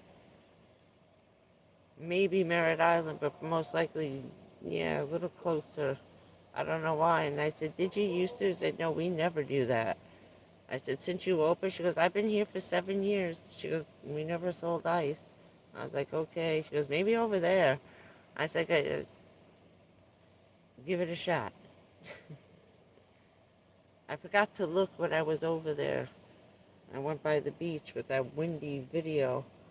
Thought the car was going to blow over. It was after the hurricane. I went by the beach. It was getting crazy dark and black clouds, but it was nice and sunny over the bridge. And I said, hell with it. I got a running start at the bridge. Was doing 55, went up. I went over the kind of not so steep ones with the car. I didn't want to gun it because I don't know what's making that electrical shit. But in order to turn off the windshield wipers the other day that went on by themselves when I started the car, would not and refused to turn off because it was in the off position. I turned it on, did all kinds of, pumped the water out. They just kept going. I said, let me see what happens. Somebody had turned their, I think it was Matthew, turned his radio on and the windshield wiper stopped. So I turned the radio on and off, but my speakers are blown out. I still got electricity to it now. Now it's got electricity all the time. So I said, let me try the headlights. I turned the headlights on, the windshield wiper stopped. It never came back, and I turned them off, and they never came back on again. That was a week ago. I'm really starting to think it's the DC, the cigarette lighter plug with the penny stuck in it, shorting this shit out. I'm hoping to God that's what it is. And we've tried everything to get that out of there. They're going to have to rip that whole center thing out, and that's how they doing that with all that shit on top. They're going to kill me when I bring this car back in, but hopefully he can just yank out the whole thing, clip it, and wire nut the things. Or it's the one back here doing it that's half hanging out of the wall.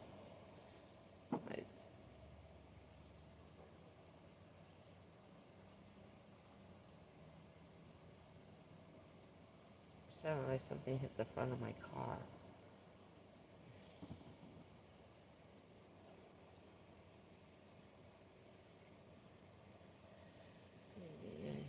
They're doing the stroll.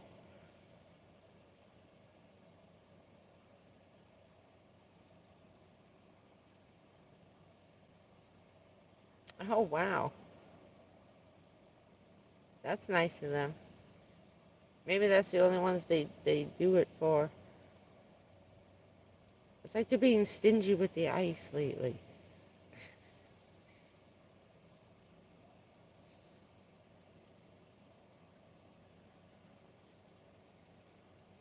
I always see those people go to that big machine in the middle of a parking lot, and it's like 20 pounds of ice for $2. Like, everybody does know that's coming out of the tap, right? That's tap water cubes, right? That's why it's $2 with those rusty ass pipes in there. It's like, you do know what the inside of your car looks like, right? Well, that's what the inside of that ice machine looks like. Every time somebody tells me about it, and they were like, oh. I said, that thing's there forever. See how beat up it is on the outside? Yeah, I know, but they were repainting it. I was like, yeah, but the pipes inside are that freaking old. You see them tear this thing down, fix the plumbing, and put it back up? No.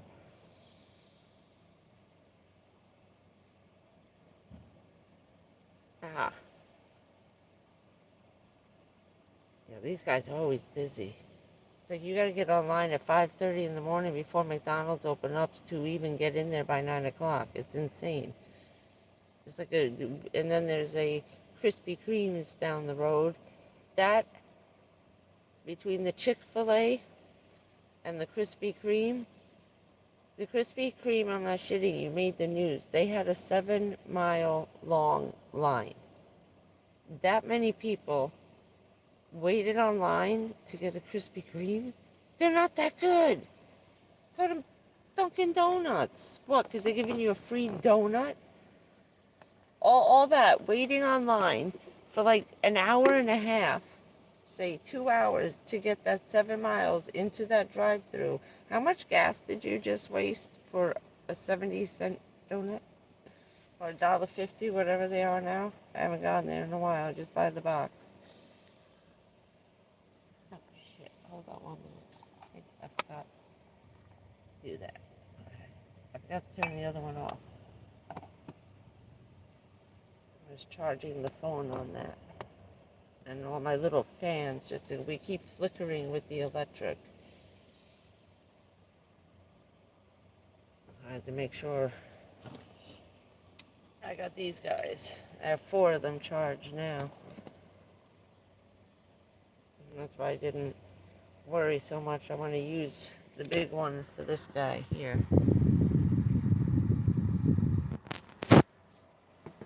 He's only 20 watts. It's hot. Does everybody's phones get this hot that you can't even touch them?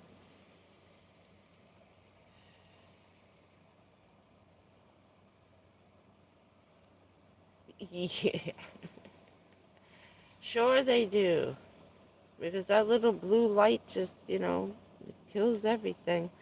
Now, here's a clue on those stupid UV lights that they say kills bacteria, right?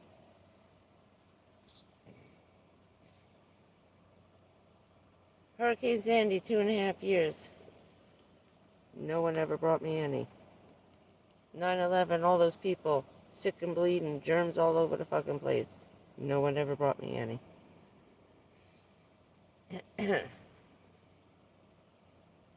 I've had about 4 major operations. They're not in an operating room. And the last time I was in one was 2015. 4-hour surgery on my arm. No one ever brought a blue light in to kill that germs from the dog that bit my fucking hand. Or the room in a CDC quarantine room. CDC hospital, quarantine room I'm in for highly contagious shit. They put me in that room because it was the only one they had empty. It was the size of my old apartment. This place was huge. It had 2 bathrooms, full-size shower bathrooms in it, 2 couches, a coffee table, and a lounge chair. It had a whole living room. It was made for, say, like a family that got, or multiple people, like, say, us. If they had taken, like, the bunch of us from the ash cloud and stuck us in one room like that, you could have probably up to 6 people in that one little apartment hanging out. This thing's getting nuts, and this thing gets hotter than hell. No matter what I plug it into, it gets hot at the library, it gets hot on the extension cord, it gets hot on the batteries. I don't understand it. Please don't leave these plugged in your house. Charge it, unplug it, Don't leave shit plugged in. That was our biggest fight with the kids. They were leaving that shit plugged in. Richie went to grab it and was screaming. He burnt his hand because it had been plugged in for 4 days in the living room after the kids left. They left all these guys plugged in one day. Even when you're not using it, it's still sucking electricity and it's waiting to come out here. So because it can't travel through the cord and come out and go away from whatever you got it plugged into, it stores up in here. That's why they had all those phone fires. You plug it in, you fall asleep while it's charging. You can't do that. You gotta stay awake while you're charging your phone.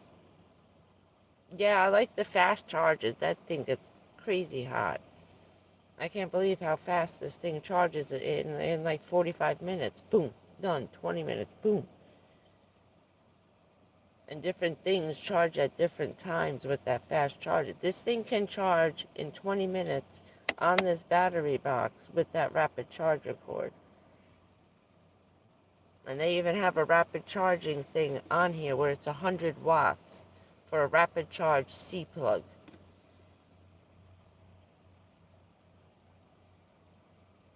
So they've been charging quite quick. That's why I want to see how long it takes on this. Oh, but actually, I can see if I plug that in. Where the hell is it? Now I gotta find the buttons. I know where the other ones are in the dark. What am I plugging it into? AC. Let's see how much the fan takes. How many hours it'll give me. I know it'll give me 10 hours on the 200 watt.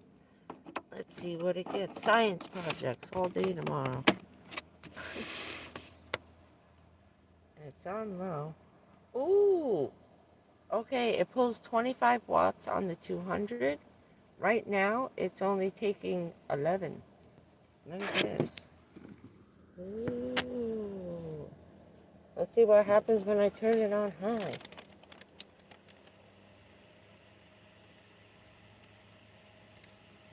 That's it? Wow. Nice. Okay. On the little yellow guy, that takes 29 watts on high and 22 on low. That was 11 and what? 15? Nice. Oh, I'm very happy. How many hours? Oh, it doesn't tell me how many hours. You suck. We're 99%. How did I use 1%?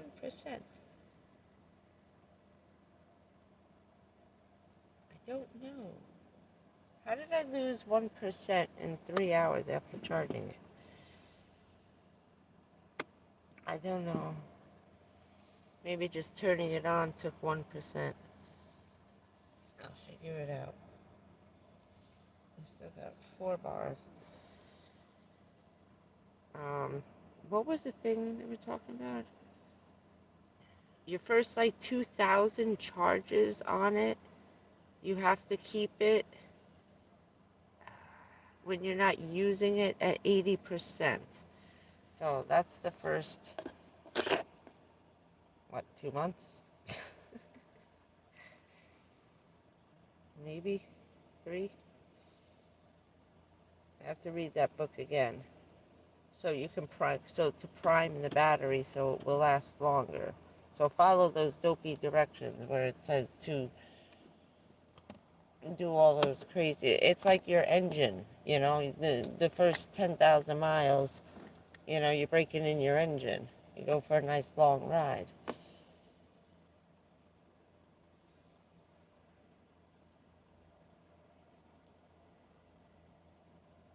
Yeah. Now these panels, I can hook as many up as I want. But this battery, LifePo, this particular one, you can't use it while you're charging it. Some of the others you can, but this one, no. It just got all my lights going dead. I was like, it just got dark in here. I can't see. Start going that way. There's nothing to look at now. Everybody went dead. Now maybe I can get my rechargeable batteries for my lights back again. And for some reason, all the dollar store batteries are dead. I bought a couple of packs, but they're not running my little clock. I can't figure that out. They'll run this guy, the lights, but it won't run my clock. Maybe the clock is getting rusty, like the radio.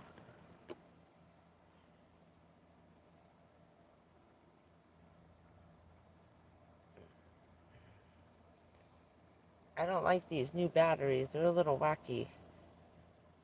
I'm catching up on the thing. Why am I so slow on this? My phone is slow. Oh, because I don't got a good signal.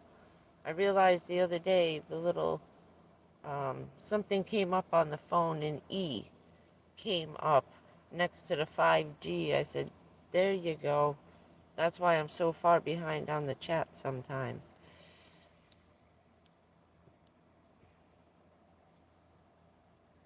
And then the video disappeared. It was gone. It wasn't on the phone. I couldn't find it on the iPad, and then all of a sudden when it came up and the phone started going berserk, I was like, first it disappeared and now there's 4,000 views. Could this really be right? Who the hell knows?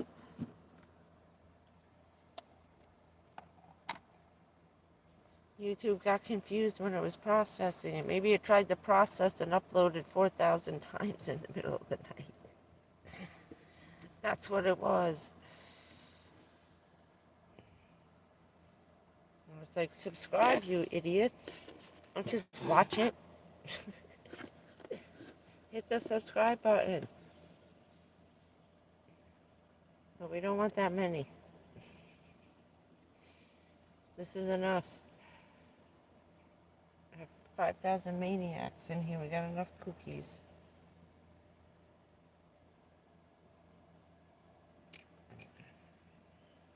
Just keeping an eye on things. She gave me an earful today. That's why I was like, you're leaving Wednesday? She's like, I want to come with you.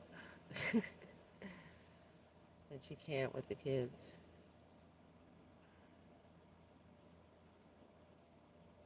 Okay, I'll try that out. We have a new one right over here.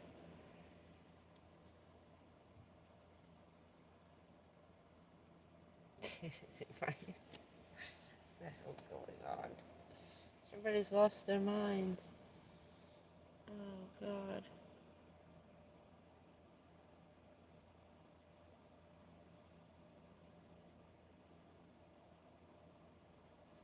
Oh, maybe. Yeah, well, when they upload it, I forgot twice.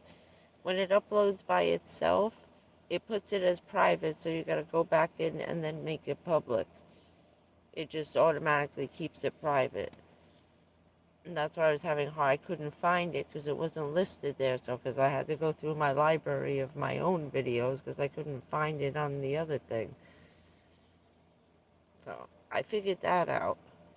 But it was just not there. And then all of a sudden, poof, it was there this morning. And the phone thing was going ding, ding, ding, ding, ding, ding, ding, ding, ding. I was like, what the hell's going on? And then I finally got my message about the battery coming from the UPS store at 4 o'clock in the afternoon. I said, well, either I'm just getting my messages now, or you guys are really slow since 10 o'clock this morning that you didn't send the message out, or even log it in. Probably not.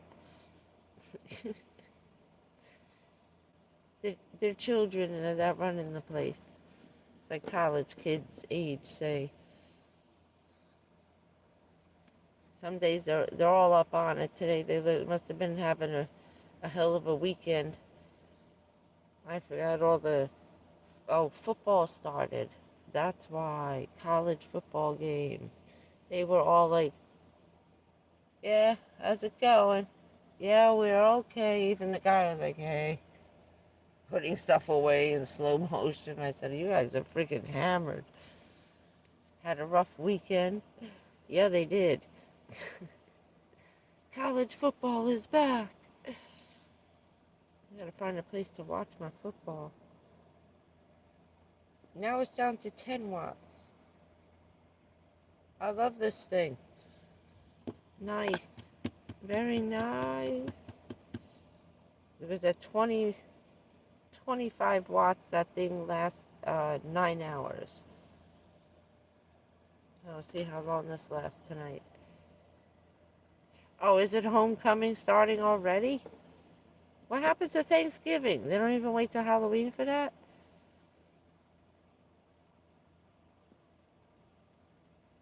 Oh, maybe they do it earlier over there. I didn't think September.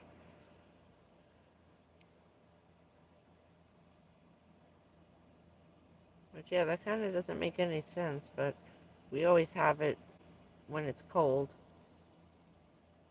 Usually closer to Thanksgiving.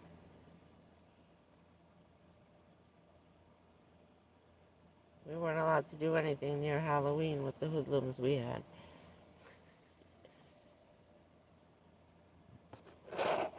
We were like the criminal Brady Bunch. When we had, it was our freshman year. It was like, I don't know, the third day of school. And we were all freshmen. We were all in the same class. That's why we're very close. And we had a small class. We were only, what were we, 90 kids? Or we started with 90 and ended up with like 82 when we graduated. People just took off and moved, and a couple of people said, screw this, I'm out of here, and just quit school. Um, but it was a wild bunch. And we had chemistry, and they were just filling up the gas canisters in the things. So a couple of the kids is like, oh yeah, my brother just graduated. He was showing him around the chemistry room. He said, yeah, his brother took it his senior year, and we all took it our first year. So they're in there with a Zippo, turning on the gas thing, shooting it out into it like a little blowtorch, going like this, setting the gas up in the classroom. The next day when we showed up for class, we were escorted to the gymnasium where we were going to have a study hall. Our class got some kind of pass where we didn't have science. We didn't have science. We didn't do the chemistry part. They changed it with something else. I forgot what they gave us. And then we had extra home economics once in the morning and then once in the afternoon. Then they made us take a different kind of math. It was insane. But I couldn't believe they turned on all those gas things and then lit them on fire. It looked like some crazy oil thing when the gushers come out with the flames are shooting out of the ground. They were all coming out sideways and they were pushing each other, like running through it like a gauntlet of fire shooting out of it down the aisles. Oh, yeah, that was the end of chemistry. Only college prep kids were allowed to take it after that. Any kids that had business classes were nowhere near allowed to have chemistry. We weren't allowed in that lab. When we did have our science, it was in another room. We had it in the history room instead. The only reason we were allowed back in there was to do the frog dissection. And then they took all the gas tanks out. Oh, Lord. Well, lucky we made it through alive some days.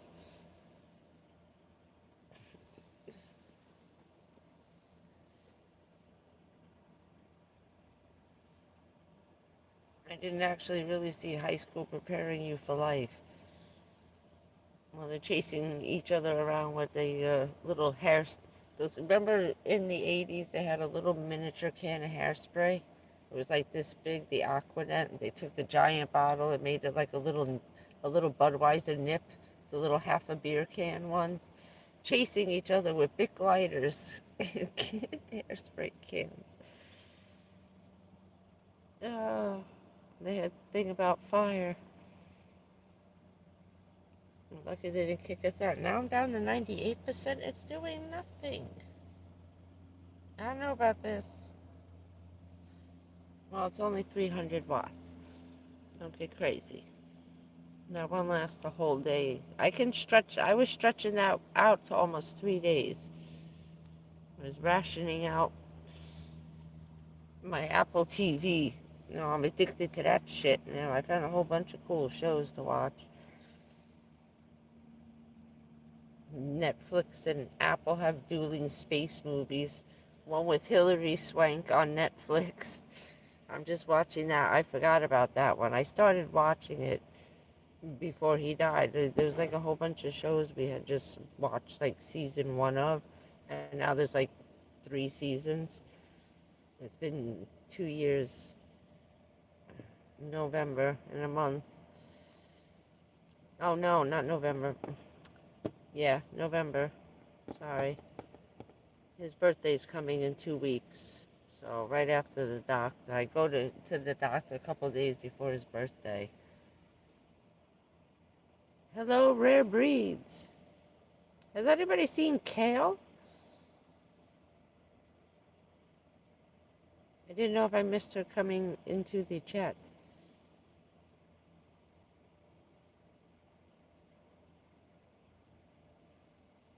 She sent me the gift card. I used it on this.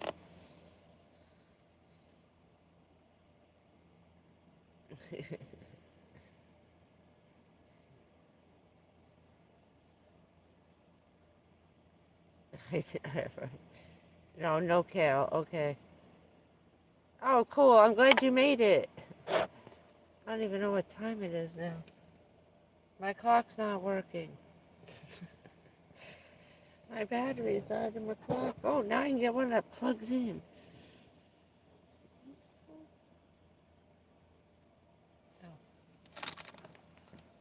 Oh, 11:30.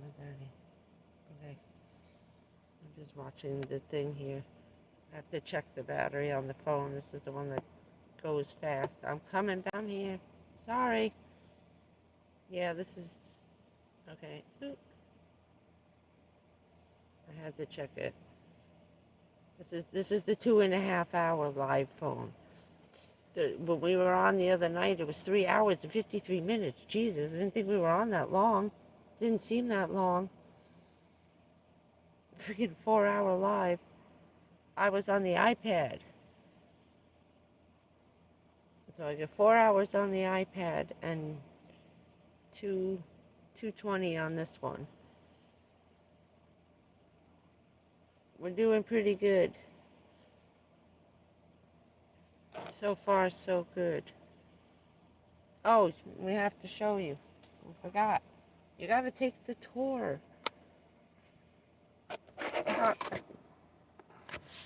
Sorry about the blinding light in your eyes. We got a surprise. Woohoo.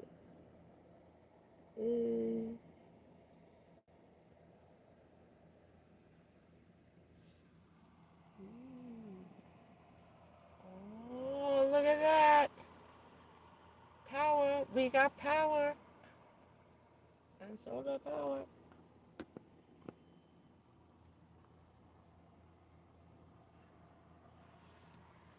We got all kinds of power now, boy. What a day it was. I woke up to 4,000 views on a crazy live we had the other night. And then after I got off, the phone started going nuts with UPS things and all kinds of stuff from, Amazon was sending me, not UPS, Amazon kept sending me things. It's on its way. It's out for delivery. Oh, wow, it got delivered, it said. FedEx just delivered your package. It was like 10 o'clock this morning. I quick called up. I said, you got 2 boxes there? A little square one and a great big one, like a pizza box size, but really big? She goes, yes, we do. FedEx just dropped them off like 10 minutes ago. I'm like, perfect. I'm on my way. I threw everything into the back seat, jumped in the car, and took off. Now the whole front of the car is full of all the boxes because each thing had to come in 2 different boxes. So I have everything shoved into the dashboard, the windshield holding up the screens. Oh, and I thought of a cool thing by accident. Look at this behind me. See that big black spot on the roof? That's my sunscreen. The ones that fold up into the little circle, the nylon.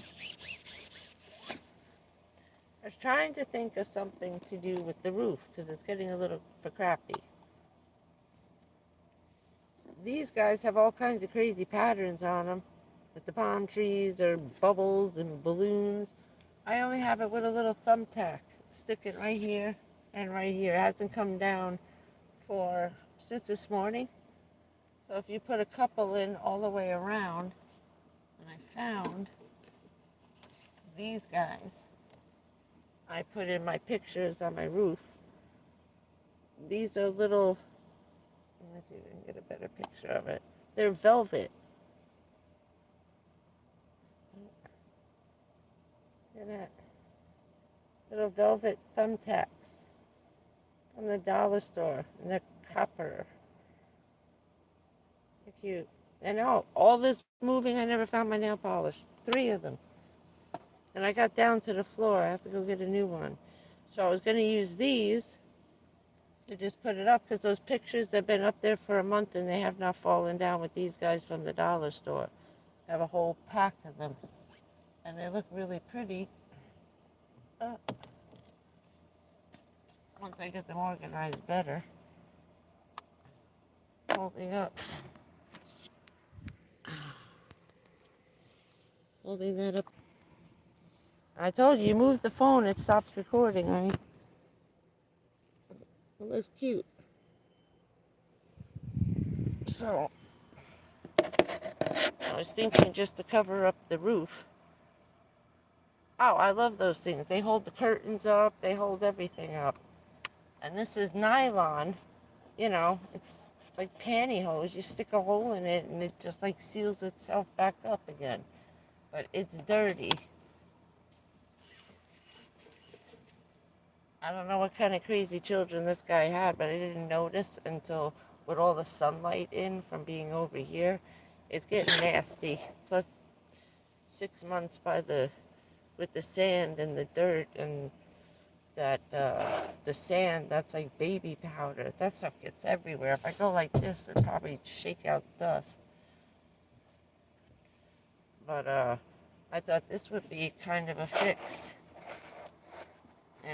It's almost the same width as the top of the ceiling. You won't even notice it. It'll look kind of neat. You get one with the little palm trees or happy faces on it, and you can just keep changing it. Rip them off the ceiling when I need more. And what a place to hide your window coverings when you don't need them. Just stick them to the ceiling.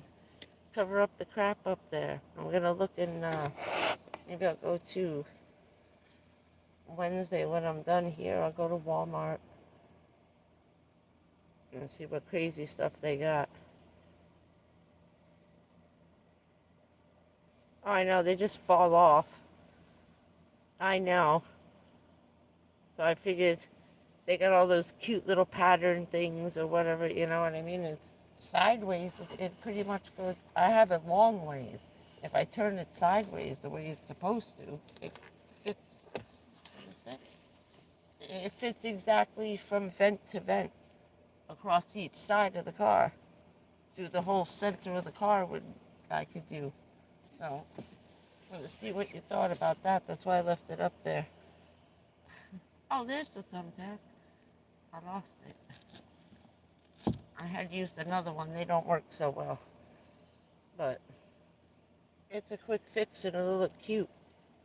Give me something to look at on the ceiling, like the ocean, and, I'll see what they got. I can change it up a little bit. Change my view while I'm laying down. I'm losing my lights are going.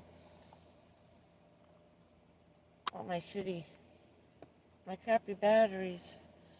Everybody's dying at the same time. The lights are going, the phone's going. There we go. That's the last light we got. All these guys have been worn out. The sun went down at like 7:30 today. It got dark. I forgot daylight savings is just couple of weeks away. 2 weeks, 3 weeks. But normally it stays sunny until like 8:45. It was 20 after 7 and the sun was already setting here. So, yeah, there we go. We're losing lights. We're losing everything. So I'll give that a try, see what they got. Right? What the hell happened? I'm not upset. It's helping me out. It was nice and cool today. Except for now, it's starting to get a little humid.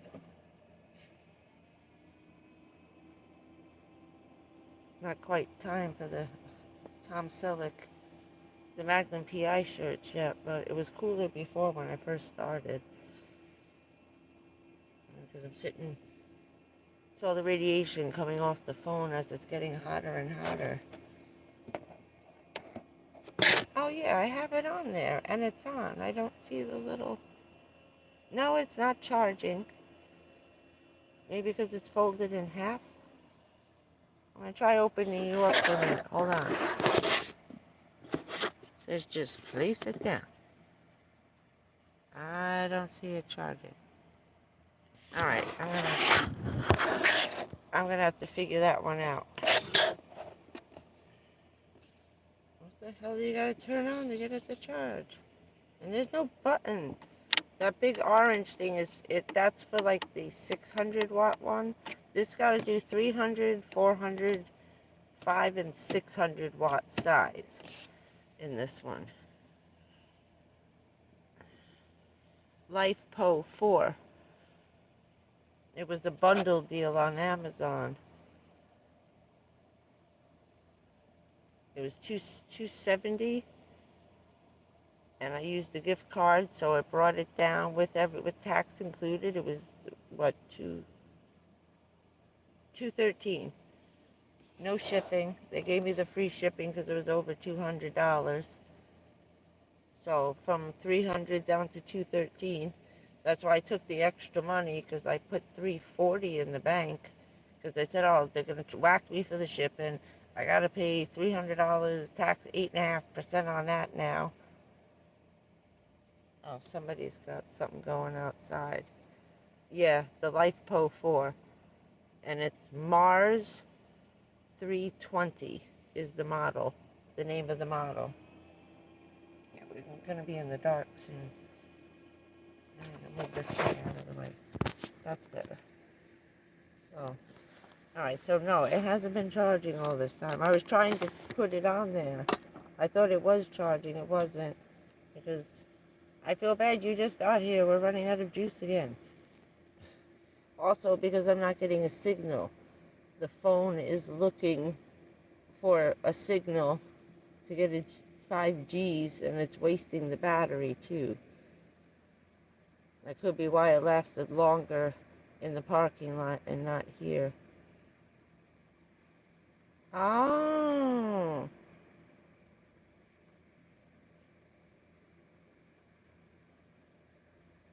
Oh yeah, I'm gonna make my goofy commercials on the, I'm gonna do a commercial for the wipies, like goof on all the van life stuff we use, the paint bucket for crapping in, different kind. I'm gonna do like infomercials as a joke, like jokey infomercials, but on like van life shit. The bottle of water and vinegar, how to find the perfect spray bottle for your water and vinegar kind of thing. I wrote a list. I was down watching some of the other videos. Do the jokes, things on the butane cans or whatever. I'm gonna come up with the funny shit, stuff that goes wrong, and make videos for stuff trying to fix it. Everybody's vans are falling apart all at once. I'm afraid to watch. I'm jinxing myself. Chrome just lost his truck. His van, you just put a new transmission in it. It's dead. Done. Gone. Kaput. Unless his mechanic friend can fix it, he's moving into that ambulance he just bought to sell it. He bought one to fix it to sell it. And he's moving into that one because the one he was fixing for himself is not even close to even being ready at all. So I started laughing. I said, now you bought this cheap, and he got it for like $3,000. It's insane. I know, right? He just got towed. He got towed this morning. He was out in the middle of nowhere, made it back to the highway. Smoke started pouring out the back of the car. He either has a crack in the block or his entire oil gasket header thing has to be replaced, and it's a huge pain in the ass job, and it is really expensive. I was like, oh my God, you just spent what, $5,000 on a new transmission a week ago? And I was like, oh man. And Matthew and Amber, the cars aren't starting right, and they got all those crazy electrical. I'm having the same electrical problems that Matthew and Amber are having. And Chrome had that too. His lights were going off, windshield wipers coming on, radio flipping itself on. The car just like takes over. So it has to be that main computer. I don't know. It's like every time something happens, I watch it. I was like, Dad, that happened last week.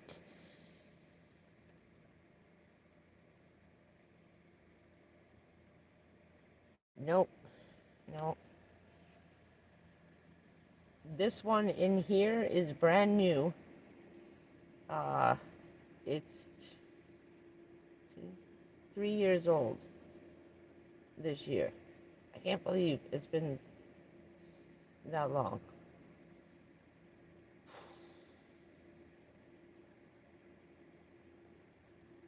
Only took 3 years to get 700 subscribers. That's not bad. Not that I've been putting up any videos. I put up one video and then I didn't put any up for about a year. And then I challenged Amber that if she put up her video, I would put mine up within an hour after her first one. She put hers up and I did mine. I did my van tour. That was in 2021. And then she never put another one up. I was like, I'm good for my word. I keep my promises.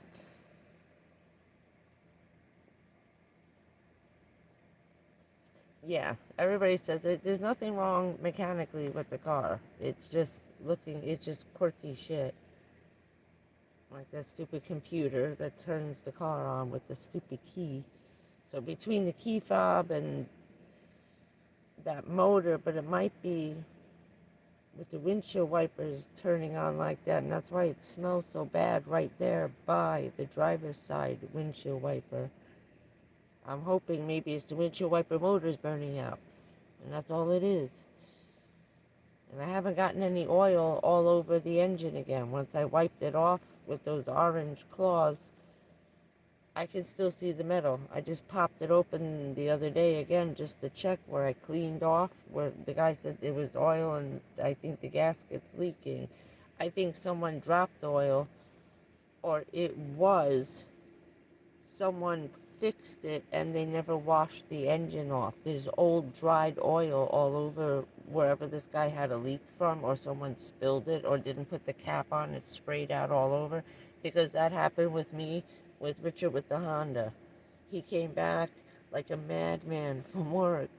He said, there's smoke coming out of the engine. What the hell's going on? We opened the thing up. They never put the cap back on. They changed the oil. The cap was still sitting on top of the engine. So they poured the oil in the top and never closed the lid. Shit was all over the engine. They had to tow it back to the mechanic and they washed it off. Because I think that's what happened here. Now, since I wiped that off, I don't smell the burning oil smell anymore. All I smell is a burning plastic, like a wire melting smell. And I fire extinguisher. So I dug that out of the back. That's as far down as I could get, and I think that sink's just staying there forever because there's two 2x4s underneath this giant dresser. Like this. 1x2s. They go, little skinny guys. And there's one on each side of the sink, and underneath that is the reservoir, 5-gallon water thing. The sink is on a pedestal on a big rectangle, which is actually the water jug. Lays down and it pumps up through the bottom and comes out the top of the sink. It looks like a little one in the dentist's office. It's about that big. That's what's back here, where my bathroom was. The toilet was back there in that giant bathtub well over there. There was nothing in there but the toilet and the thing so I could take a shower. I had the rubber shower curtain up here. I was doing everything back there. So, I don't know. I was trying to think of another way to rearrange the back to the front, and there is none. There is none. I've tried it. I had it a million ways, and this was like the best way, except for the original way, which I had to go back to, because we can't get the door open, and everybody's got door problems. I'm not paying to have somebody put a new door on. That's insane. I'll leave it closed. There's like 5 other YouTube guys who can't get their doors open anymore. It's because there's too much shit in the car bending the frame out of shape.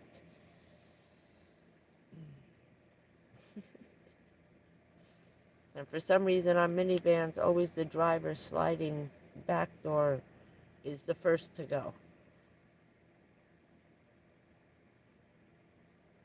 So I try to only open it when I have to. And tomorrow I gotta find a place to put all this stuff away.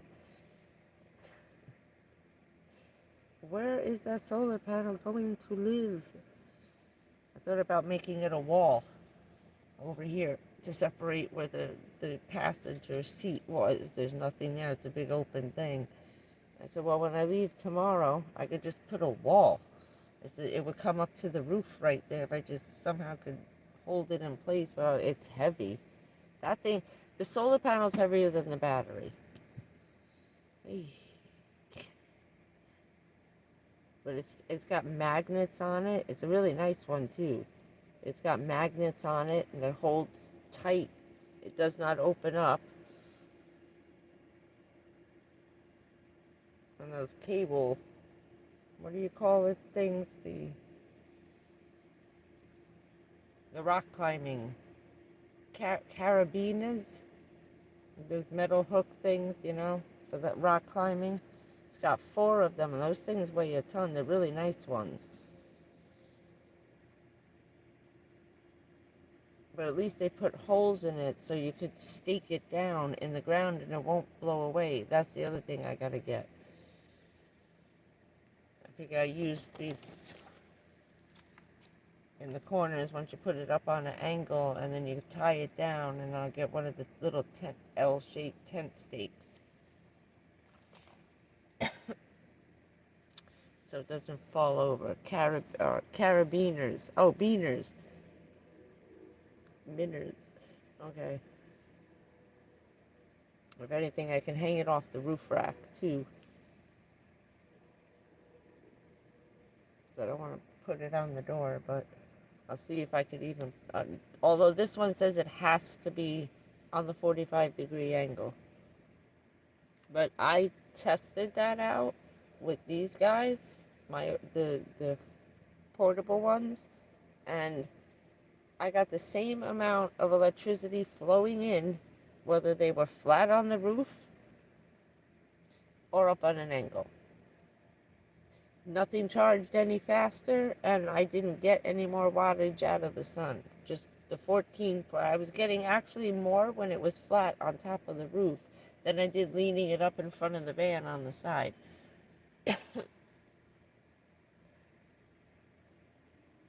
I've had a crappy sore throat for like a couple of days now. That's why I got that whole I went to go get my food the other day and I saw how crowded it was and I saw all the out-of-state plates. And I said, you know what? You people are coming from up there. I don't know what's going on in your state, but it's getting shitty here. And here comes the flu in about 3 more weeks. I loaded up the fridge so I don't have to go to the store again till Thursday.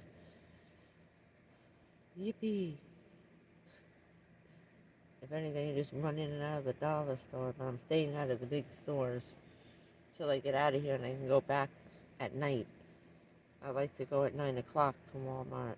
That's why I'm in, I'm out, and I'm not too close to closing. You know, the parking lot's still busy. We're down to 96% in an hour, maybe an hour since I plugged it in here. A little less, maybe 45 minutes since I plugged it in. I know. I know. When you're in that big a crowd, hell yeah. At least it's something, you know. You can't just be crazy bunch of lunatics running around rolling the dice. I got wood. Lucky.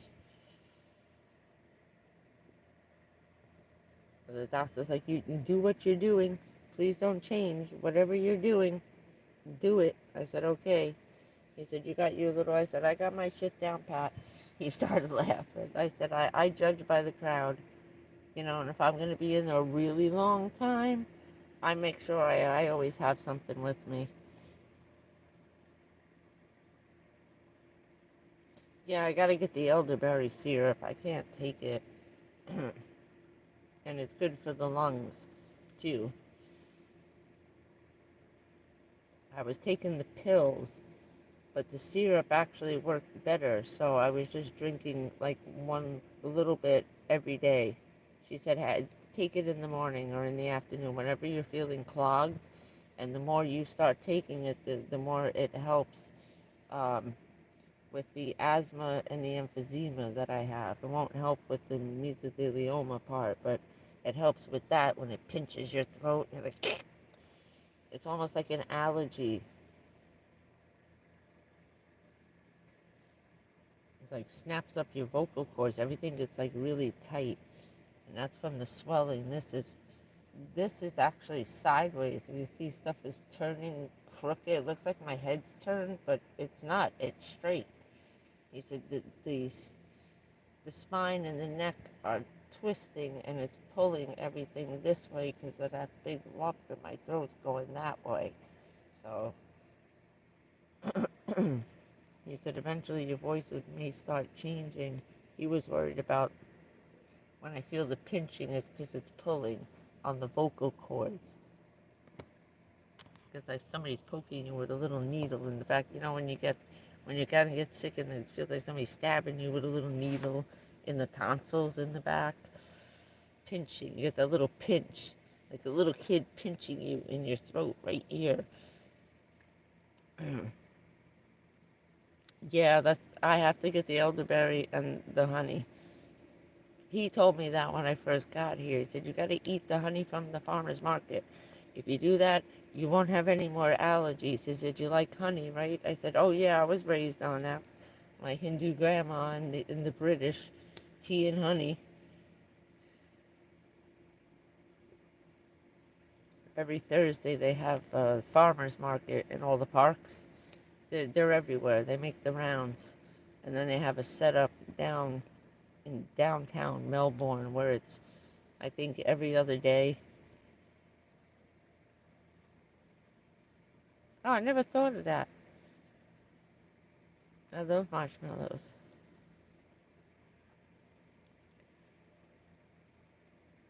So normally what I gotta do is drink something cold.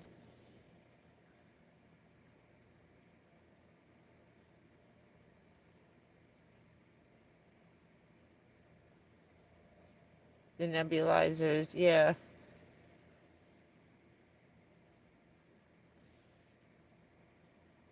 I had that one. I got rid of it. It's driving me nuts.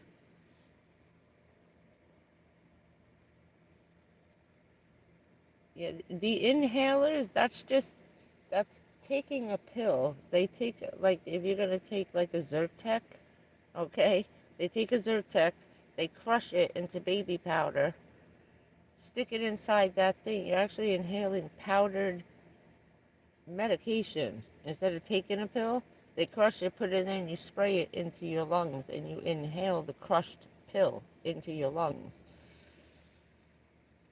I just found that out about 3 years ago when I got to this guy. I said, what is in here? Is that the nebulizer stuff? He says, no. Don't you know what this is? I said, I don't know, freaking a clue. I said, it's that wet shit, right? Like the Primatene mist. He said, yeah, no, it's not.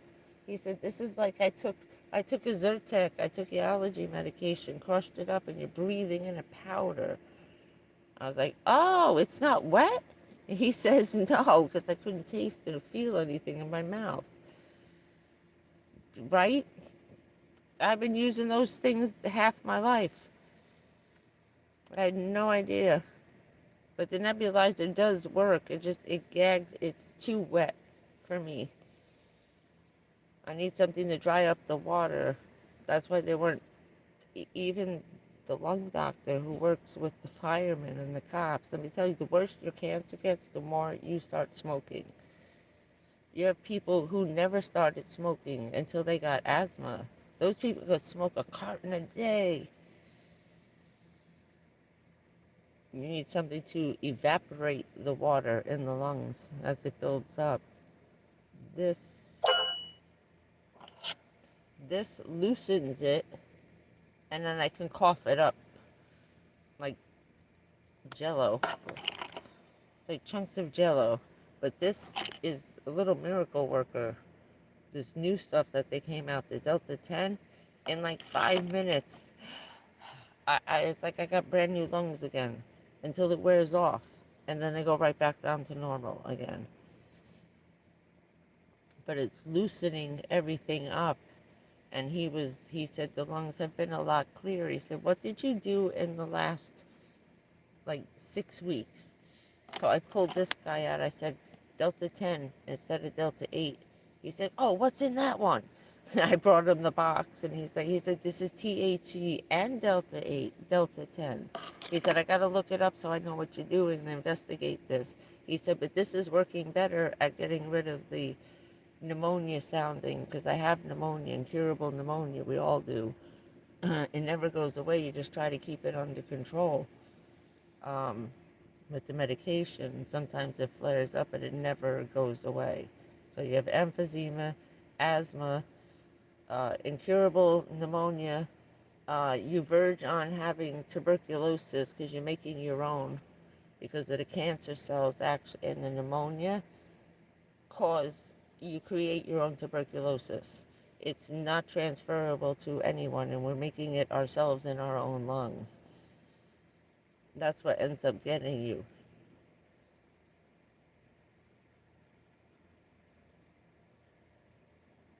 Oh, see, you like the CBD. Well, because I got the mesothelioma shit from the stuff with the asbestos just makes everything so much worse.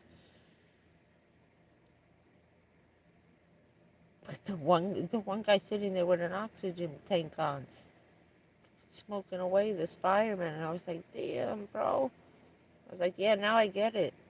Yeah, I see. I just wish the nebulizer was a little drier.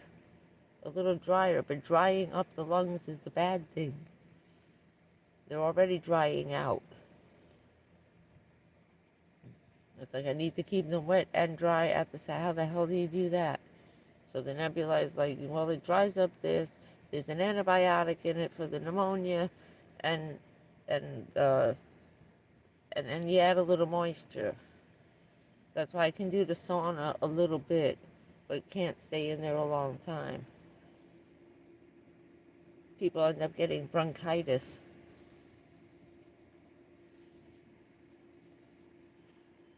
from the saunas.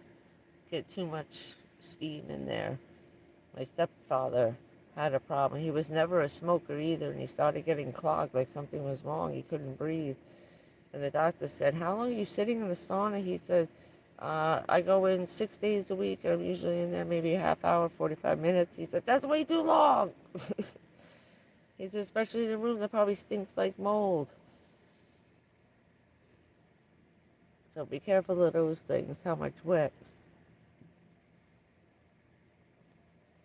I passed out in the shower. That's how I realized that I was sick. And then I finally got to the lungs after I had the 2 heart attacks. I had no problems with my lungs until after I had the first heart attack, 9 months. Then another 6 months after that, I had my second one, and that's when I had to quit. Not that day.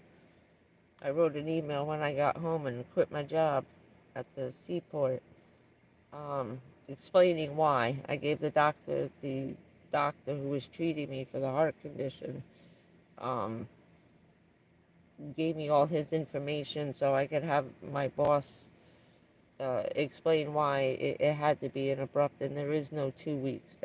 I was coming in to clean out my desk within the next 5 days, and that's all I was doing. Was coming to collect my things. I was not sitting down. I was not finishing a job. I'm not talking to anybody. I just coming in, grab my shit, and go. And we tried everything with that. But I was after that, I was taking a shower, and it was steamy, and it felt good. I could breathe, and then all of a sudden, it was like somebody just choked me, put their hand over my mouth, and just took all the oxygen in the world away. And I was like, I couldn't even yell for him in the shower. Everything went black. He heard the crash. He came in. I was hanging out of the bathtub, in I looked like, he said, looked like you were sitting on one of those camping hammock, those macrame chairs. He said the when I fell down, I hit the edge of the bathtub, and my ass was in a sling sitting over the edge of the bathtub, caught inside the shower curtain like that. He said, you fell just perfect where the curtain caught you. If not, I would have fell out and hit my head on the toilet. So he's like, something's wrong in here. So I haven't taken a shower since 2002. If I do the cold, when I go to the gym, I'm not taking hot showers.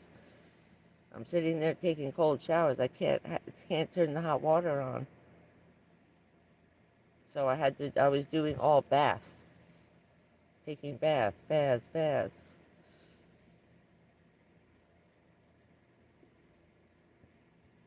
I was grateful my father had a bathtub in there, in my grandma's shower. So we had one stand-up glass shower in my father's room, and he had a bathtub so he could at least squish into it. I don't even know how this guy, 6'4", got into this little tiny hotel bathtub.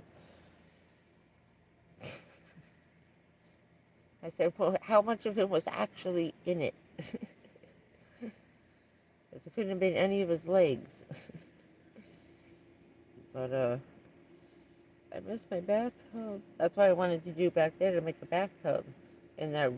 The well back there, I fit in it perfect, sitting across. And there's another crazy broad. She's a little out there. She put the liner in and got a rubberized shower curtain like the one I have. I think I still have it. I think I folded it up and put it underneath that big container with the winter clothes. And she did what I did and laid it down. Another lady's in there. It's so hot, I forget where she is, and she fills it up with water. And she's out there sitting there, hanging out, having her margaritas. She's got a little whirlpool thing, like the thing you stick in your bathtub, spins the water around like a little jacuzzi. She's got that plugged into one of these batteries out there, and she's sitting there with her margaritas in the back over here. I'm like, that's a lot of water, man. That's a lot of water. That's a lot of gallons. That's got to be at least maybe 20 gallons. That's a lot of weight. And they got a lot of shit back there. Their beds, their things. Just look at all the crap I have in here. Imagine adding another 200 pounds of water back there. Because it's 5 feet across and over 3 feet deep. That thing's huge. I could actually lay down and sleep in that thing if I wanted to kind of be sitting up. I thought about making it my bed at one point.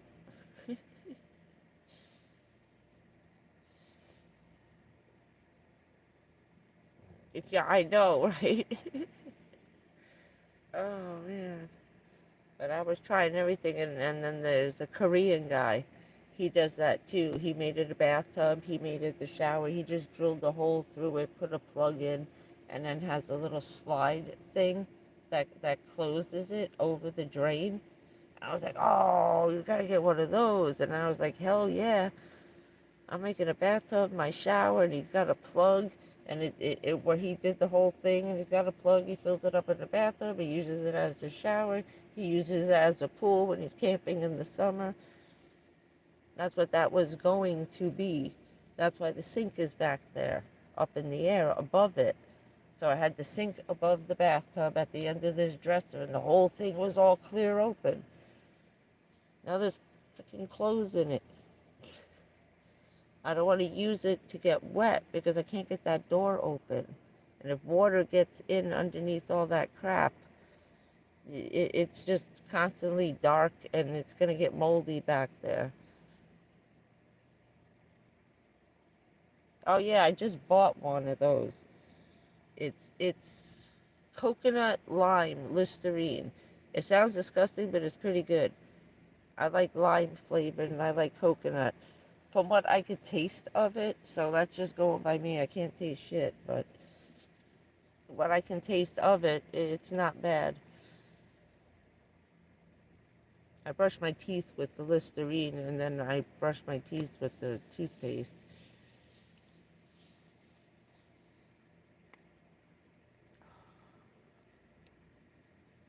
Ow.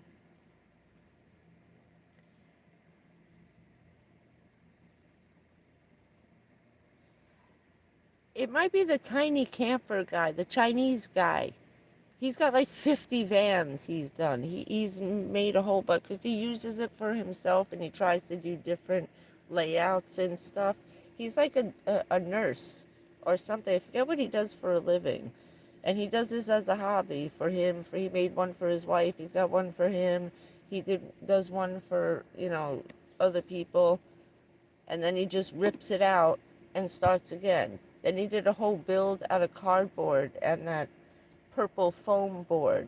He made all the furniture out of the foam board. That was my next step, to lighten the van, do that, and I could do whatever I wanted. He did it with duct tape. Then he just covered it. He said, you can sit here and spray paint it once you put the tack paper on it.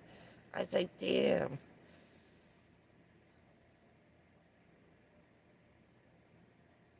Oh, they're incredible now. Everything for this stuff is incredible.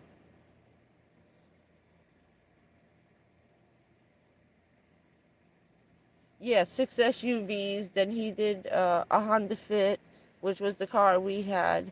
And, oh no, not the Honda Fit, the Element. We had the Element before the Honda Fit. They did a Honda Element. He's done like one of everything. Oh, where does he keep finding these cars? But I like his ideas and how he put everything in sections and come out. It's removable. So if you don't like the way you did it, your build, you can just pull it off, put it and rearrange the furniture and still connect it with these little latches that he did. He really smart, this guy. I forget what he does. Yes, an engineer. I was just thinking blueprints. You read my mind. Some kind of engineer, and it's a hobby. He's like, it's like a giant jigsaw puzzle. And I'm like, oh, stop saying that. Yes, it is. It's annoying, but it is. Yeah, no nails, no glue. Did you see the cardboard one? I love that.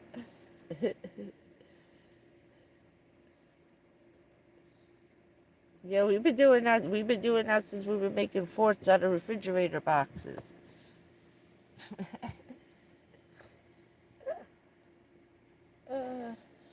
My dad used to bring home a lot of the, he worked for Beacons for a while after he came back to decompress and blow off steam, and he used to bring home the giant boxes and the ones that have the poles across, and we would make a whole little village, a store, a shopping store, a post office, and okay, just to have fun as kids. These boxes were like the size of the van. Oh, I had saved some. Some of the stuff I had ordered came with that. It's almost like a wood. The cardboard's like a wood. I was jumping on it, standing on it, and nothing. It wouldn't even bend a little bit. I know where I had it, under the bed. It was under this foam on my couch because the memory foam on the couch was soggy, and this I tried to raise it up a little higher for me, and I put that cardboard underneath. What the hell came in that thing? Something big I ordered is here somewhere. Oh, this thing, the dresser. The dresser came in it because I put it together. And I had like 5 pieces of it that were like 3 feet wide by 4 feet long. And I just stuck one right under this mattress like a twin-size bed, all ready to go. This is a long dresser. I was mad I had to leave that stuff there. I was afraid to take that out of there. Even though it was underneath a blanket. Who the hell knows where mold goes? I don't know nothing about no mold. Just toxic chemicals.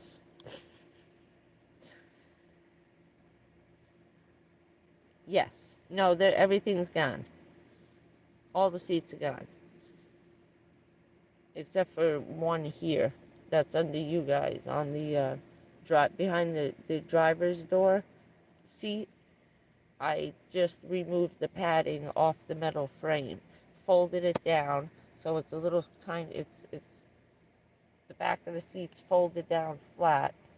And your guys are sitting on it. That's what my little refrigerator was sitting on. Over here on the door that's blocked up. I wanted some stability in the back of the car. God forbid everybody running red lights down here and you always get T-boned.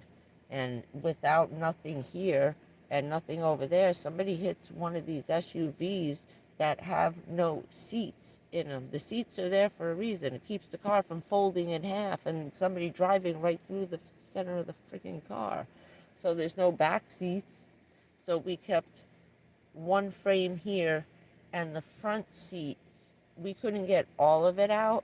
So the big base was there, and we left it in case I wanted to go to a junkyard, get another thing, and do a swivel seat in case I changed my mind and wanted to put the seat back. So all we did was remove the whole frame, but I left the base up front in case I had to put it back for some weird reason. But I left that whole seat in case I got hit. It'll hold the car together better. If not, the car will actually fold in half like this. If somebody hits you, they're going to come right in. I've seen it. It's awful. You see this door coming out, the passenger side pushing out. So that's why I did that. Yeah, 2 seats in total, but the one in the back can't be used. The only one you can sit in is the driver's seat. And the one behind it is just the frame.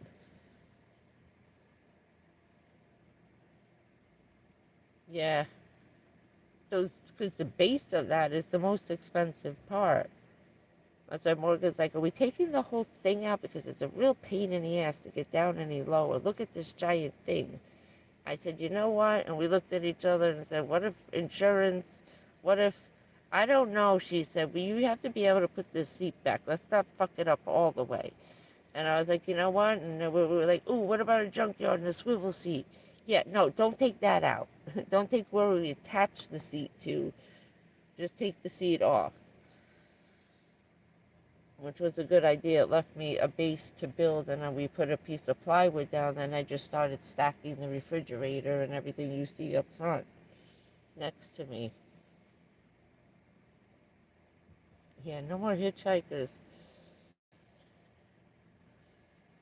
I was trying to figure we only had one shot, once you take it out and throw it away. And she's like, a seat's a seat. But this part of the hardware, she was saying when she was doing the Broncos and stuff, gets very expensive. I said, yeah, I noticed that. I said, I went to look at steering wheels. I thought they were out of their mind. It's just a piece of steel, but that's the part of the car that keeps the car together. And I only know all this shit about cars because my father used to build them from scratch. He had his own race cars. We had 3 different kinds: a dragster, Indy car, um, Formula, Indy, and the dragsters. Looks like it has a crane on the front with the little baby bicycle tires. You basically take a dune buggy, put those giant wide tires on, like 2 feet wide, on the long funny cars. Then at the front of the dune buggy, you put the crane. It looks like just a metal crane. And on the front are 2 little tiny, like, bicycle training wheels. You ever see those? We had 3 of those. I put a picture up of him. He raced with Mopar, semi-professionals, when he did he was also motocross, too. We traveled around with him. That's why the pictures of me in the van, that's at the dirt bike track, because we used to have to go 3 weeks before the actual race on TV that you see that takes 2 days, because 1,500 guys show up at only 100 race. So it takes 14 days to qualify and you got to live there. You live in the center of the racetrack if you're one of the racers, and everybody else lives outside. So you're camped out in your van, in your tent, in the center circle for 2 weeks. Then the day of the race, you move all your shit outside, and all the pit crews come in for the race. So I spent my first 12 years of my life following my dad around between motocross and the drag racing and building their own cars, painting them. I mean, from the frame up, sat there with just like Days of Thunder.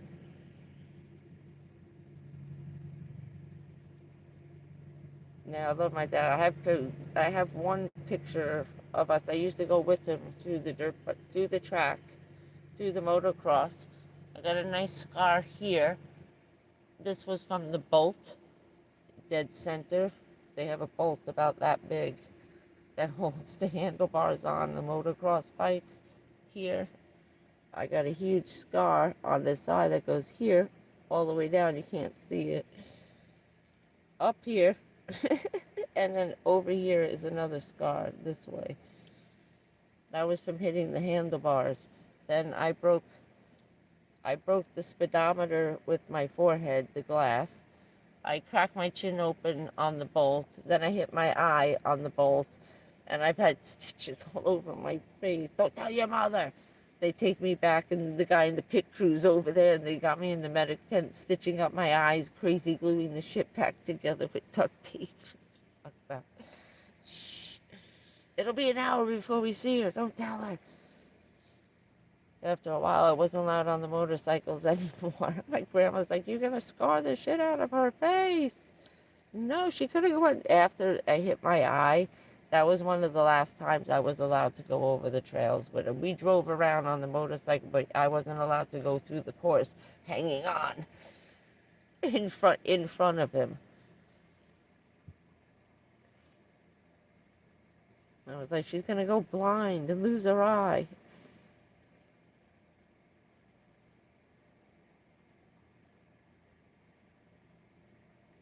Oh, cool. Yeah, I had the one guy take the one thing in the back. He charged me $50 to take out like 6 screws. I was like, you know what? Just do it.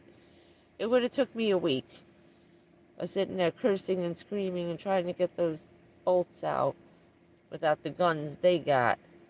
Your basic drill, it was just spinning. It wasn't even strong enough to turn the screws from the factory drills that they use, the impact drivers. Like when they put your lug nuts on, you can't get that shit off. That's how the car is put together with one of those things. And I still gotta get the lug nut Damn. I've been saying that for like a month now. I'm missing one.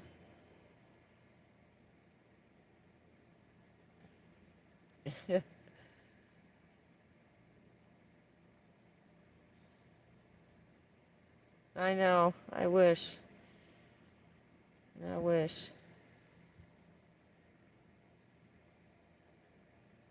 Just go find the BML land and just go move on it and screw you. I'm not leaving. Who's going to come out there every 14 days to see how long you've been there? And who's going to keep track of you out there anyway? That doesn't make any, it never makes any sense. And then there's some kind of other land.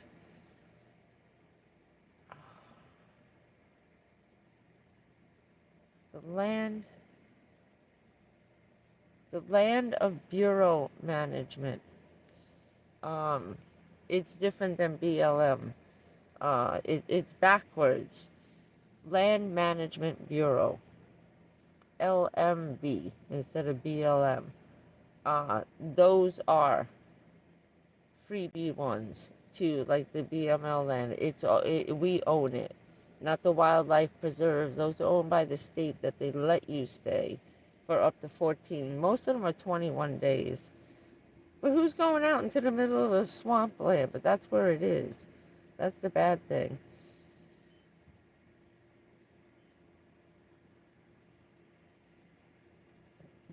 Right?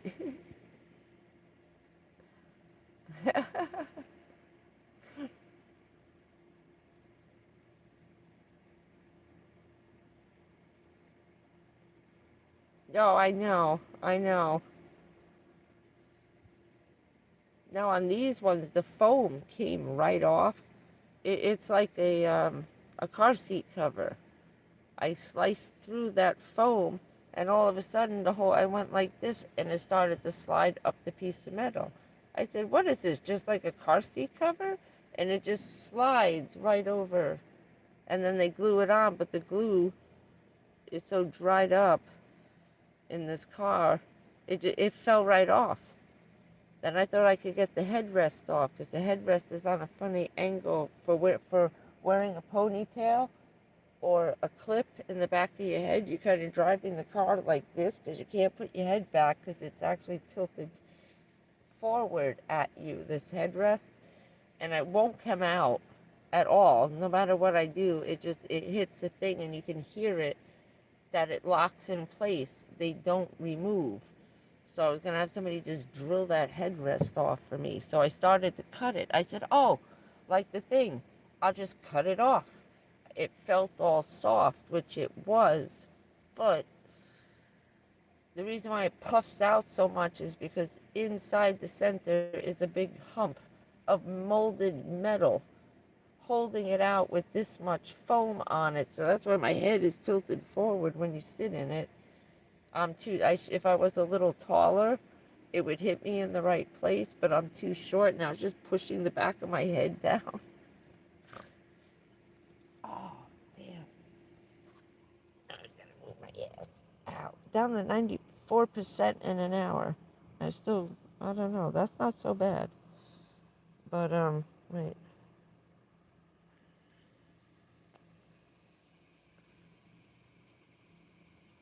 Next week, you'll probably find an abandoned car on the side of the road somewhere.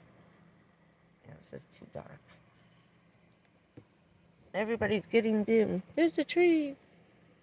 I tied him up so he doesn't fall over now. The mouse is under him like a prison. See?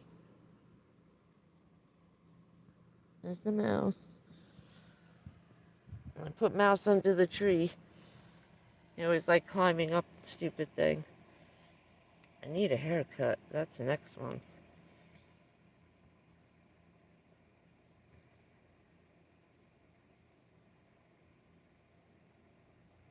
No, when I had the accident in the Volvo and I ended up under the dashboard, it took them over an hour to cut the back, just to get the back off, because they couldn't get me out, and it didn't lay all the way down back. all the way down, all the way up, it doesn't matter. It's just the way this stupid headrest, the way it hits. You can't have a ponytail in the back of your head. If I didn't have the ponytail, it fits fine. But if I got my hair clipped up with one of those big butterfly clips, you gotta sit like this because you can't stand your head up because you don't got the room. They're not made for women.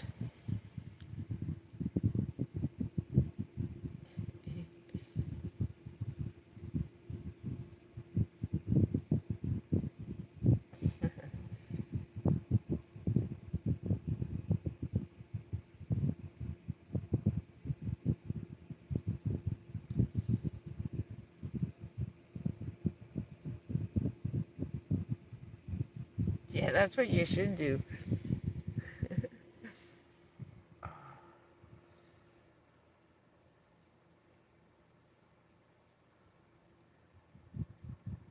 just catching up.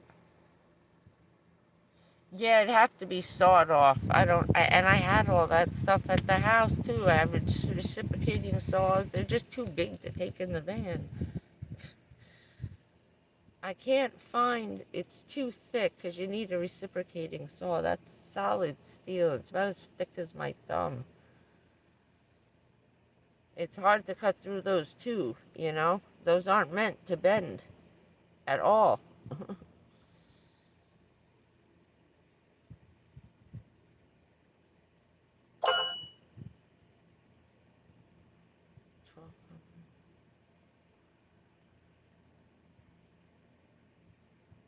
I don't know.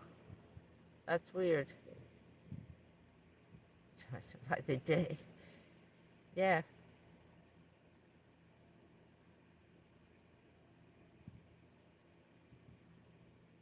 They do that up in Canada. They were doing repairs, and it's called U-wrench.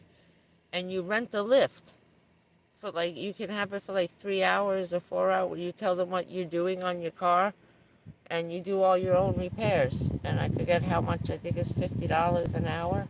It's still cheaper than paying, $100 for someone else to fix it. They go and do their own oil changes. You need a rack, right?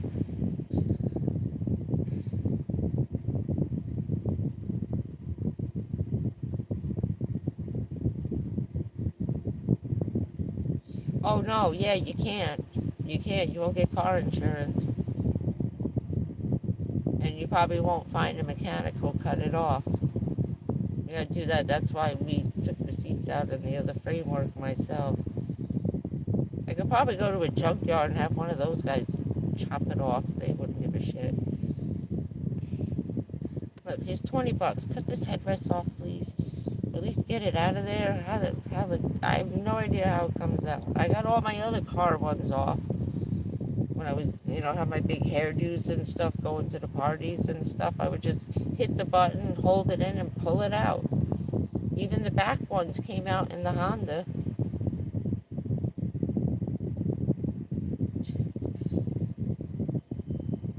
Oh, there you go. Yeah, probably. I could probably just pull it and say, can you get this thing out of here for me? Give me 10 bucks. Here's 20 bucks. Get it out. It's annoying the crap out of me. And I'm low enough that I really don't need it.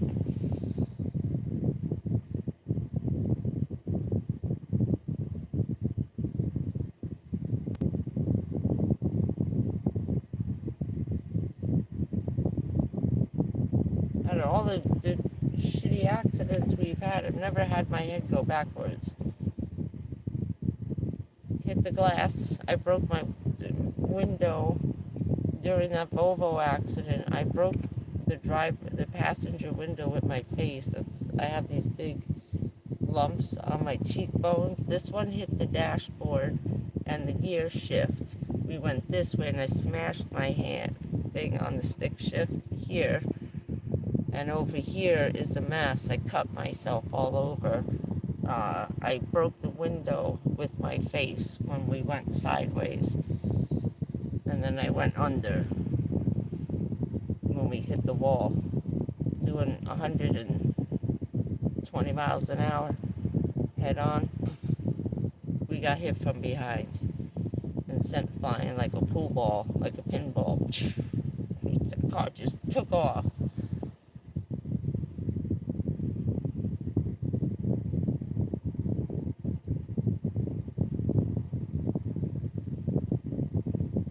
It could be the wind.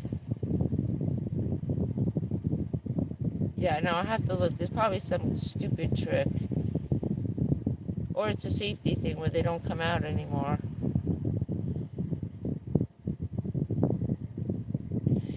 No, I've had enough. That was the night before that crazy accident.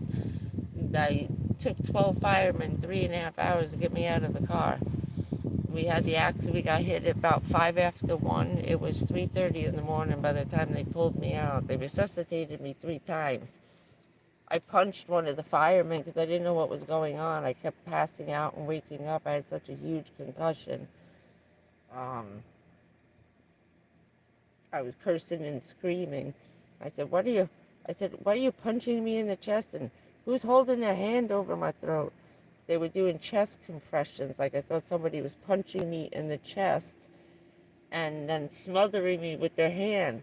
It was him breathing in my mouth, doing chest compressions and breathing in my mouth, and they were laughing. I said, get the fuck off of me. I went like this. I cracked him in the chin, and I started swinging because I didn't remember the accident right away. And he's like, whoa, whoa, whoa. And I saw the fireman. I said, oh, shit, we hit the wall. We got hit from behind like that. He says, yeah, we know. I said, and I'm looking at them. I said, what time is it? He says, why? I said, because I got to be at work at 8 o'clock in the morning. They were fucking hysterical laughing. I was still under the dashboard. And he said, honey, you're going to be here a while. You might want to call your boss. Have your friend call. You're not going anywhere for a while. And I looked at the front of the car. The car was smoking. The hood's in the windshield. I was like, holy shit. What the hell happened? He said, you guys got clipped from behind. He said, we're talking to the witnesses now. He said, the guy who hit you was doing about 130 miles an hour in, was a 1980 Suburban. That thing was a tank, and it was a construction commercial vehicle. That thing was like freaking 50-ton truck. It was like getting hit by a tank. That's why they were illegal to drive on the road because of that reason. But the firemen were funny. So I spent 4 hours with the firemen 12 of them getting me out of the car in shifts, taking turns, trying to break all the seats apart and cut the thing off, and then they still couldn't get me out because I was wedged underneath the bottom. The Volvo is like a race car. There's only 3 inches of space between your knee and the glove compartment. That's it, this much room. My head was between my feet and my shoulders. My head and my neck was bent sideways this way, and my feet were above my head. It took them hours to get me out, 1 inch at a time, to unfold me from underneath the car. That's what took so long. And then when they finally got me halfway out, they started to resuscitate me. I remember hearing my friend screaming and crying that he killed me. Oh my God, I got to tell Melody. I opened my eyes. I said, oh my God, my mother. Don't call my mother. Don't tell my mother. They were freaking laughing. He said, why? I said, my mother's a first responder. I got to be at work at 8 o'clock. He said, what do you do? I said, I'm a first responder. And they were freaking laughing their ass off. When we got out of the hospital at 6 o'clock, I went home. I was sitting with my mother, and she goes, all right, you can't sleep. The hospital called and said, you're gonna be up for a couple of weeks. It'll be a month before you can sleep at least 3 hours in a row. And I was like, oh shit, here, but you can only sleep 5 minutes at a time. You can sleep for 5 minutes, be up for 5 hours, sleep 10 minutes, and be up for like 4 hours. That's it. It took me 3 months to be able to sleep 4 straight hours in a row, and then I had to be up 10 hours. That's one of the most god-awful things. I don't know how the football players, that's why they send them back into the game and keep playing even though they got a concussion, because they got to keep your mind going. Somebody's got to talk to you, but you can't watch TV, you can't read, but you have to keep speaking. What a pain in the ass it was. But we got out of the hospital. I got home. I was laying down, and I said, lay down, I'm going to put some ice on. My face was all fucked up in black and blue. My chest was I was just starting to get the bruises from them doing the chest compressions, and the seatbelt that broke, and I ended up there anyway. So, next thing you know, some asshole blows up a truck bomb under the World Trade Tower. I had my accident. It was September 10th. We were at a wedding. It happened at 1 a.m., September 11th. 8 o'clock in the morning when I got home from the hospital, that asshole blew up the truck bomb. That was my first day working as a federal officer. I had just gotten sworn in. We were all out celebrating with my friends now, goofing that I was a Fed. We were laughing. I was like, I had one drink and had to be the designated driver on my own celebration because I had to go to work the next day. So on our way home at 1 in the morning, we got coming home nice and early from the bar so I could be home on time, left at 12 o'clock, and we got whacked. My mother's like, Jesus Christ, when she came back up to get me, she goes, did you see the news? I said, no, I was listening to the radio, the news stations. And I said, what's going on? What happened at the trade tower? Some asshole set fire I said, what, the garbage catch fire down there or a car? And she says, no, someone blew up a truck. It was a bomb. You got to come with me. Let's go. I said, oh, shit. I was bruised up. I was all fucked. I had to go to work. Nobody else could do my job back then. We didn't have the other girl. The firemen were wonderful. They must have, well, they probably broke a couple because I was bruised for weeks and weeks. I was a lot bigger then. I was heavier then. I was about 140 pounds back then. I was a 36-inch waist. 36 waist, 34 legs. I think my highest waist size was almost a 38. That was after when I started to get the stomach cancer. I started blowing up, and then I was almost 160 pounds at my heaviest. Then they cut all the sores out of my stomach after the bombing in 95, and the weight fell off. The minute he got rid of all the lesions and the precancerous stuff in my stomach, I got stomach cancer from the first bomb. A lot of people had horrible issues. Everybody got uncontrollable and irreversible permanent bronchitis from that. And pneumonia, we got all kinds of crazy shit from that one. But yeah, that was my first day as a federal officer. And that was my first big thing. And that's when I had just started in June, and that happened in September. And the guy who just passed away, Special Agent Brian, and he's on the internet too. You can find him. They were just talking about him on a YouTube video. The Tunnel to Towers guy knew him. The guy's brother. He became friends with him. He was the New York City, New Jersey guy for us from that day on. And we worked together from 93 till I left in 2015. That's a long time to work with somebody. He got married, he had kids, it was, all that time together. He was 2 weeks out of the academy, and I was about 2 months in. He had just graduated and became our permanent FBI guy, and then I got sworn in, and that was it. We had one FBI agent and an officer. We had to have one of each, so we both had to be able to arrest people and shit like that. I just thought that stayed. I really didn't think that because I wasn't deployed, I could still do that until I talked to the general. He said, no, you can arrest people if you want. I would suggest calling the cops first because you're going to have to explain why you don't have a badge, and I don't know who the fuck's going to believe you. And we started laughing. He was a cool guy. He reminded me of my dad. I think he knew my dad. He was a good man. He was Delta Force too, so he must have. They're roughly the same age. So, he was a funny guy. He said, no, you can arrest people and carry your gun. Just in the 50 states, though.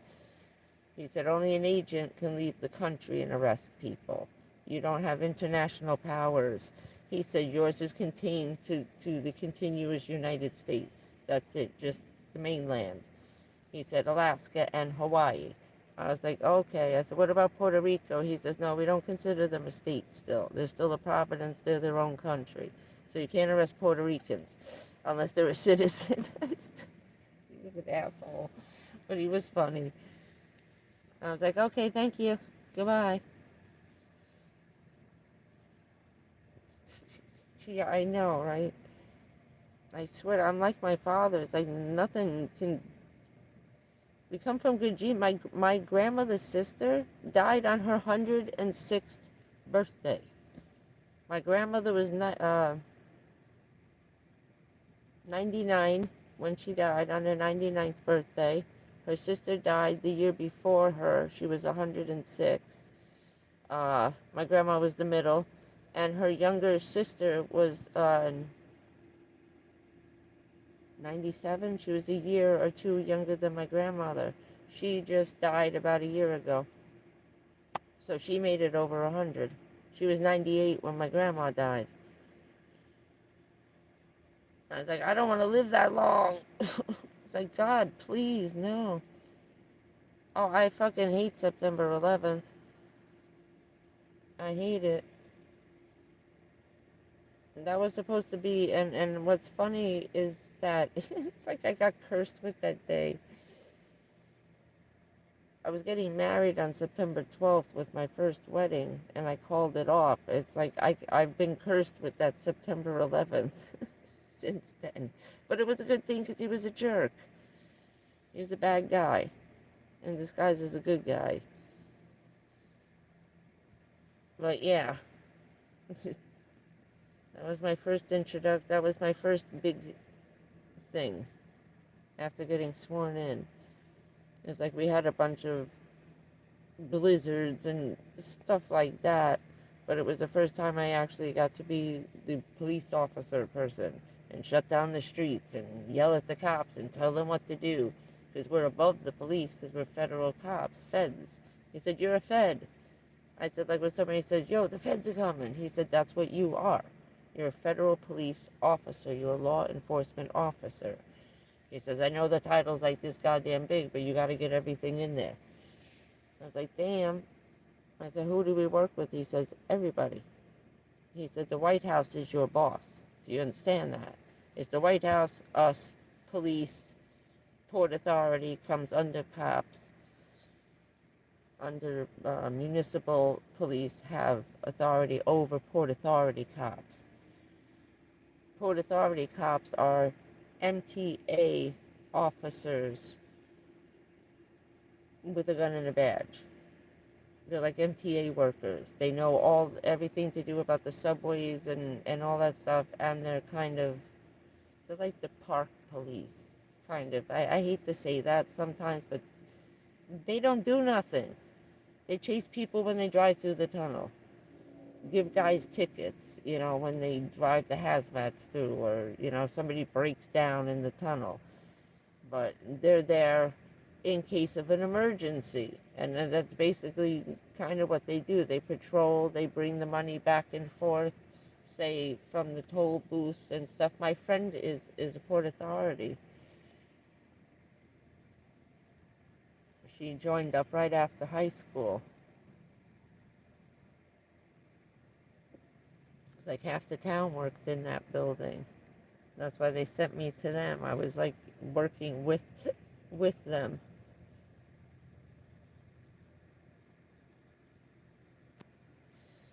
Oh Lord. Oh shit, I forgot about this thing.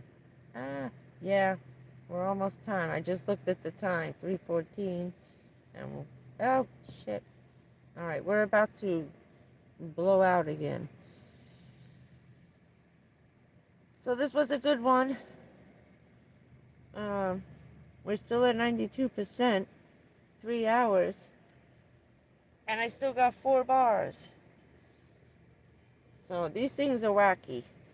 These are wacky things. One battery takes 25 watts and one battery only taking 10 this whole time.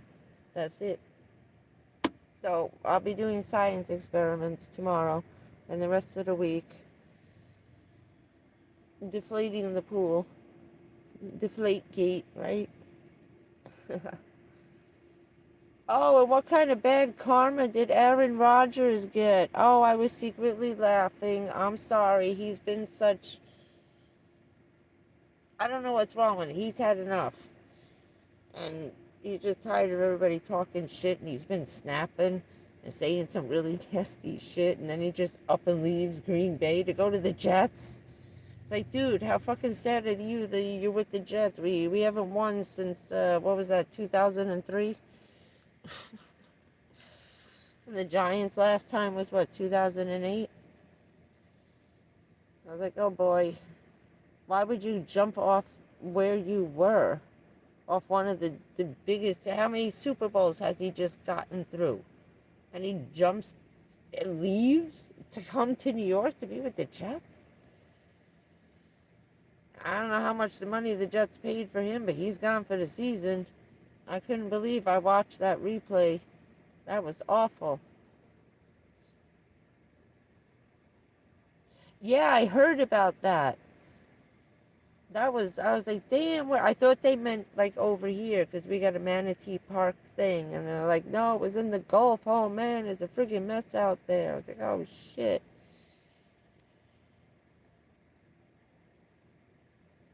Is stuff still flooded on that side where the oil's gonna come in? Or did all the water down recede out of there? And they're back kind of to normal again, right? I keep watching all this flooding in Georgia in different cities all the way up with this other storm. And there's another one coming into the Gulf in a couple of days, and one's coming our way on the 26th of September. And there's one coming between, what was it, the 18th and the 21st around the Gulf side, possibly. And then the one that may hit us is around the 26th to the 28th. One of those 3 days is going to become a hurricane and may 60% chance come our way. But if that one comes up the Gulf, it's going to bring all that into the beach, and then they're going to close the beaches down. Yeah, I know. It's been since, what was the ship? I know the one that did it in Alaska. But wasn't there an oil freighter that leaked out somewhere around Texas or in the Gulf? Or am I still thinking about the one in Alaska? The Valdez. But I could have sworn there was some kind of a leak. Or maybe it was during the hurricanes. It might have been during Katrina, I'm thinking.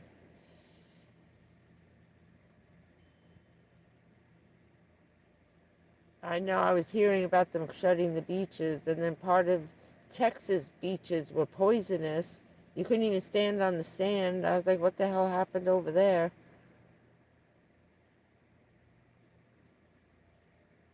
And I thought it was the red tide stuff, but it wasn't. It was something to do with something came out of the ocean, so I don't know what it was. It's all the rocket fuel coming off of Houston. Pretty soon you won't be able to drink the water like we can't over here half the time. Don't drink the water. It's full of jet fuel.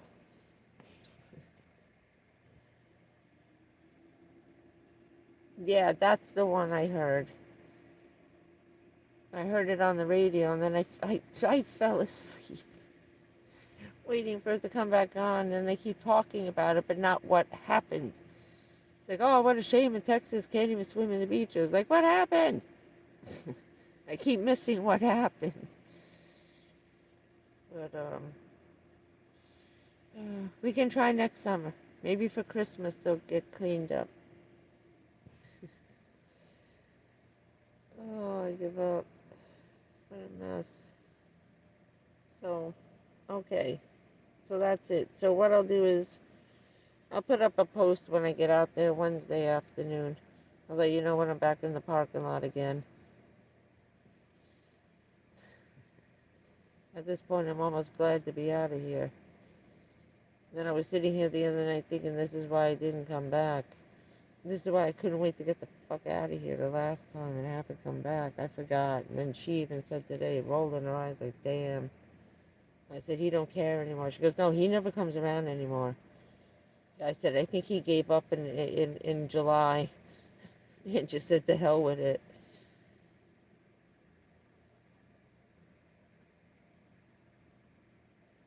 Yeah, that's what we had over here. A crazy ass sewer line burst and shut down like 3 huge roads down here. You couldn't go anywhere. It's like everybody got shifted over to 95 to go south. One was a disaster. It was kind of on a side road, but it broke for miles. And then over here at the bridge going over to the Air Force Base, it cracked over there too. So it's like it cracked 20 minutes away. The same line, say, broke right underneath the bridge, shutting down the whole bridge, flooding out all the way to the river. It was insane. I was like, no wonder it got crazy here the other day. There was crazy traffic. I know. I know. I know. I know. Ugh. That's all we need. Crazy crap.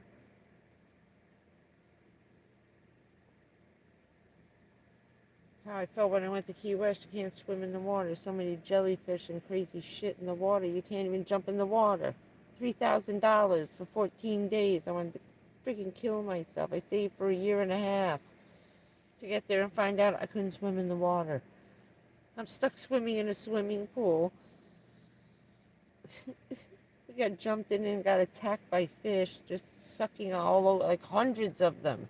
Oh, it was crazy. I was screaming, climbing up this ladder on a pier. You jumped off the pier. It was a little high, so we climbed halfway down the pier and then jumped the last 6 feet. I said, the hell with it, and just leapt off.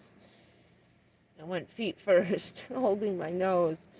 And when we came up, there were millions of these little pencil fish sucking all over you, and they get like about 2 feet long. You can get a good one that'll weigh at least 6 pounds. They're huge, like a tuna, with this big long nose with these little lips at the end. Oh, they're freaky looking, and they leave little suction marks all over you. We look like we had chicken pox all over our bodies. I was screaming, get them off! I couldn't take it anymore.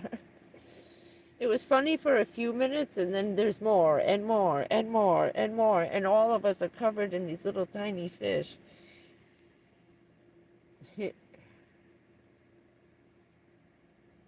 Oh my God, I couldn't imagine down here. It's like New York. We started having crazy explosions after Sandy. Shit was blowing up all over the place. All the water lines, all the streets were caving in. Then we had water lines bursting. Then we had gas lines exploding. Freaking buildings were blowing up, apartments and streets. It was nuts. It was like a war zone. People were afraid. Everybody's going on a bus. A lot of cars got hit. Those manhole covers come flying up like a crazy frisbee. But we had a couple of really bad shit happened up there. People got blown up and burned on fire crossing the street. I never saw none of that shit on the news because they don't want to scare the shit out of the tourists. No, everything is fine. Come on over. No, the whole city's exploding. Jersey had it too, and we were living above 3 gas stations and a small oil refinery that flooded during Sandy. At the highest part, we were under 8 feet of water. And I was like, uh-oh, we were paranoid about the gas station down there, the Exxon station. And then we had the fire department. They got oxygen lines and all kinds of shit. One of our biggest brand new fire department. All the trucks. We had to bring everything up to our building on top of the hill during that and get everything out of the way. All the cop cars. We had to move everything that we could start uphill.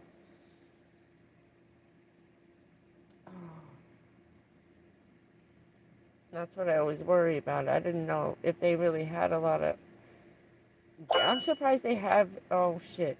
It's going to turn off. I know. You're turning off. I can't believe they have underground gas lines in Florida. I don't... In sand? How do you keep that from shifting with all the weight of all these cars driving over it? Okay.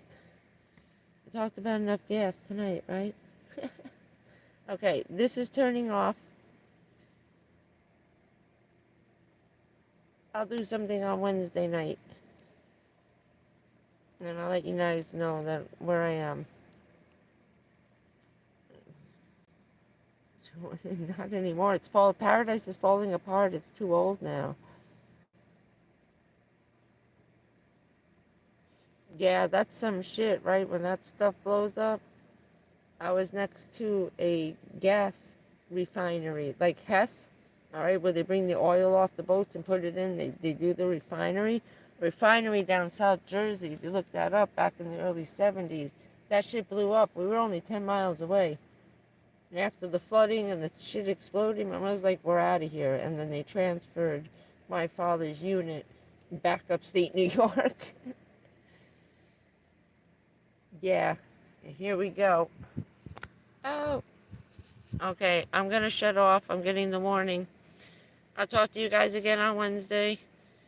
Hoping this charges everything and solves my problems. I know we miss Stacy. We'll catch her up. Okay, I'll give you more warning. This was just a surprise this morning. I didn't know the ship. I really thought it was coming on Wednesday. So God heard my prayer. And gave me electricity. Thank you, Lord Jesus. Oh, it was like a weight's been lifted off my shoulder waiting for this to come. I didn't want to sit in the library for like 6 hours with this thing, you know. That's an all-day event. I can't sit here for 3. My back my ass is killing me. I gotta lay down. I know. Yeah, I know. They're all been running around. They're busy working and shit. So, I'll have more time. Plus, everybody else is doing all their other live streams and shit too, you know? So, yeah, she's out to sea. Are you kidding me? I don't think Stacy and the boyfriend are getting any sleep. Although, I forget who's going with them. I think it was another couple. Who knows? I told her, don't get married out there. What are you doing?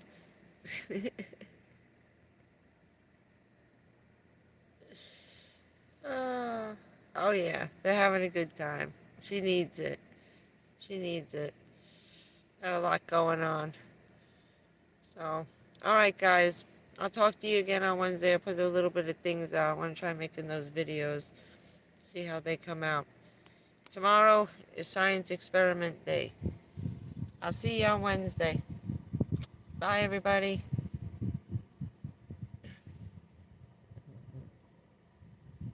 Yeah, me too. Good night.